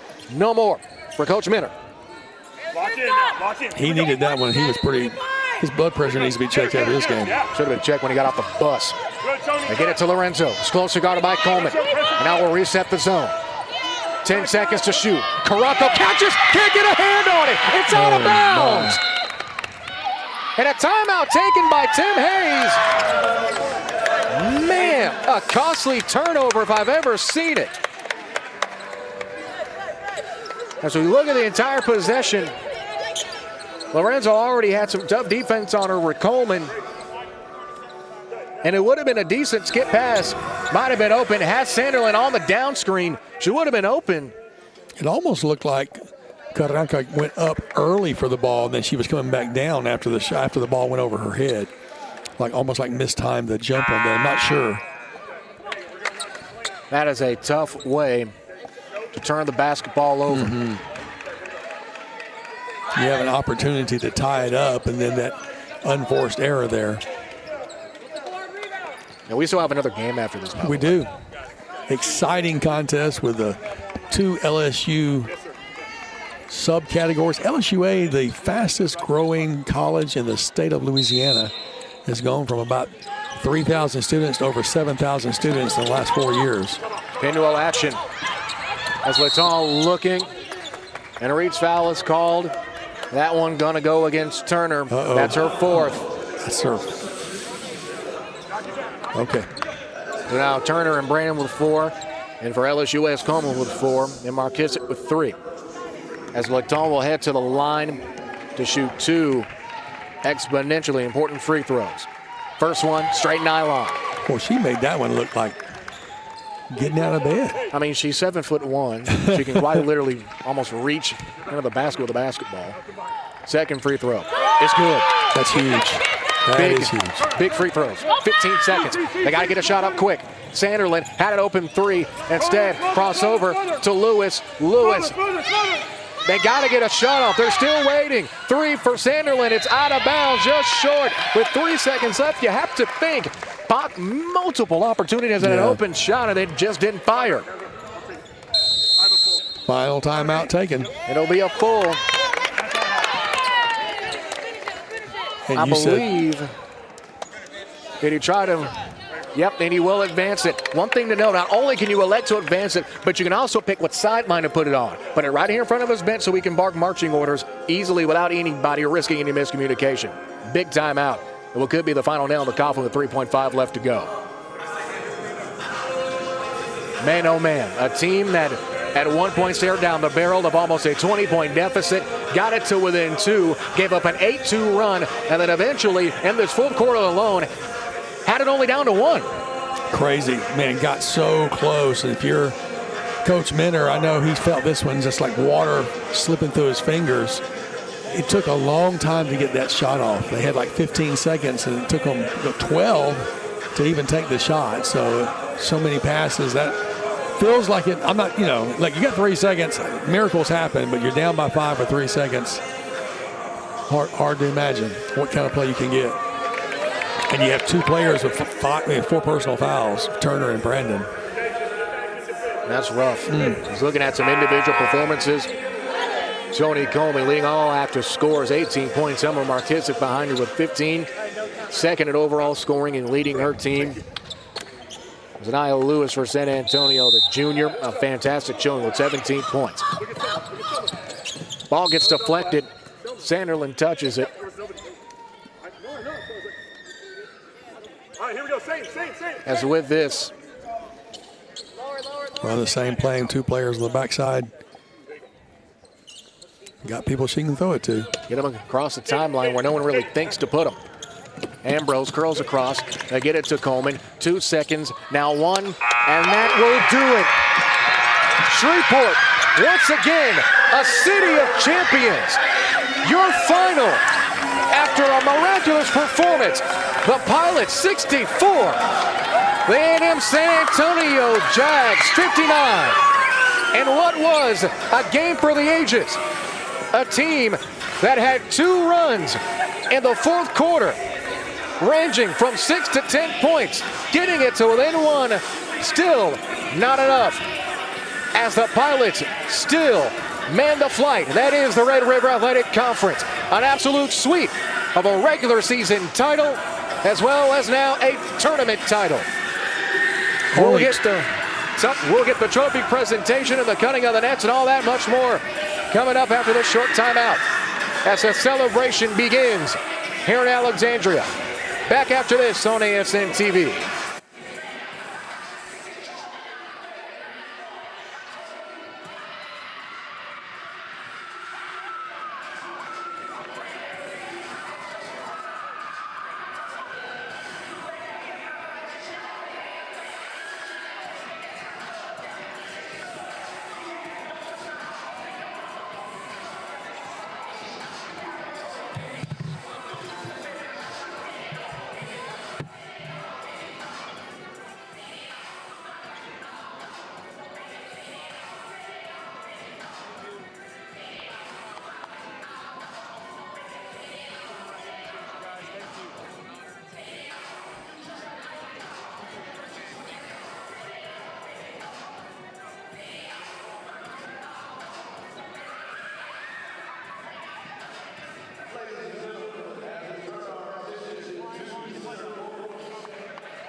Jared Jones, Nathan Martin closing it out as the celebration continues.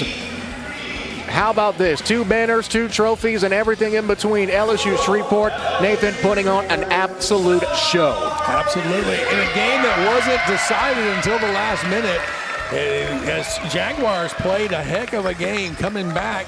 It looked like they were going to get back into it, but then the momentum shifted the other way. A team that only lost 2 conference games all year long will go home as the champions, repeating 25-26. Congratulations to the coach of the year 2 years in a row, Tim Hayes, and congratulations to the Pilots who have the bragging rights in the Red River Athletic Conference. Bragging rights and everything to go with it. And once again, we had a suspected feeling that it was either Tony Coleman or the woman who's currently hosting the plaque. This year's tournament MVP, the former Hofstra transfer, who finished this outing with 15 points, 3 boards, 2 assists, 4 steals, and 31 minutes of play as they get ready to clip down the nets. Our tournament MVP, Selma Markissick. What an outing, what a tournament for the senior. Man, oh man. Wow, what a great game. I'm watching Latona there dry her eyes as the tears of joy flow. And the bracket board makes its way towards the bus where they will be celebrating for a long time up in Shreveport. Man, just what a year this team has had. In their second season under a head coach, a brand new system, brand new players, with foreign players galore. so many cultures, so many languages that have to mix, all united by one thing, and that's putting a ball into a rim with a net hanging below it. As now Tim Hayes and company finish off their shirts. He's the last one to put it on. He needed a shirt last year, and he's getting another one this year as medals get handed out as well. As the Pilots make the climb and make the cut for the second time in 3 weeks. Shreveport can be proud of their team and still have one more team left to play for gold. What a game, what a year for this ball club. Nathan, my friend, any closing thoughts? Well, the big question here now will be, will both LSU Pilot teams go home victorious as we have the men's contest coming up? I have enjoyed watching these girls today and yesterday. They certainly deserve the championship. And they're still going to make a run. You're sure next year they're going to come back trying for the three-peat. That Coach Hayes is showing his tenacity. But I think Coach Minter's going to have something to say about that as well, as he kept the girls in it all the way to the very end. Congratulations to both teams, and obviously, of course, to the champions here this afternoon. Chris Minter, I want to thank him, of course, a friend of the Antler Sports Network, a great here in the RRAC. In his second season, getting to a tournament championship is nothing to scoff at, but he ran into what has been known far and wide as a buzzsaw. As the Pilots of LSU Shreveport are going dancing. Once again, our final score. The Pilots, 64. San Antonio, 59. For LSUA personnel, AD Tyler Unsinger, SID Caleb Dunlop. For Justin Jackson, for Matthew Hermans, back in the Tyler ASN studios. For Nathan Martin, I'm Jared Jones saying so long, at least for another 20 minutes. Up next, once again, the men's championship. It's all purple and it's all gold. LSU Shreveport versus LSU Alexandria. As the celebration reigns on. Post-game press conferences will be on the LSU Alexandria athletic page. Stick around right here on the Antler Sports Network for Game 2. Coming up in a bit. We'll see you then. And if you don't join us, so long, everybody.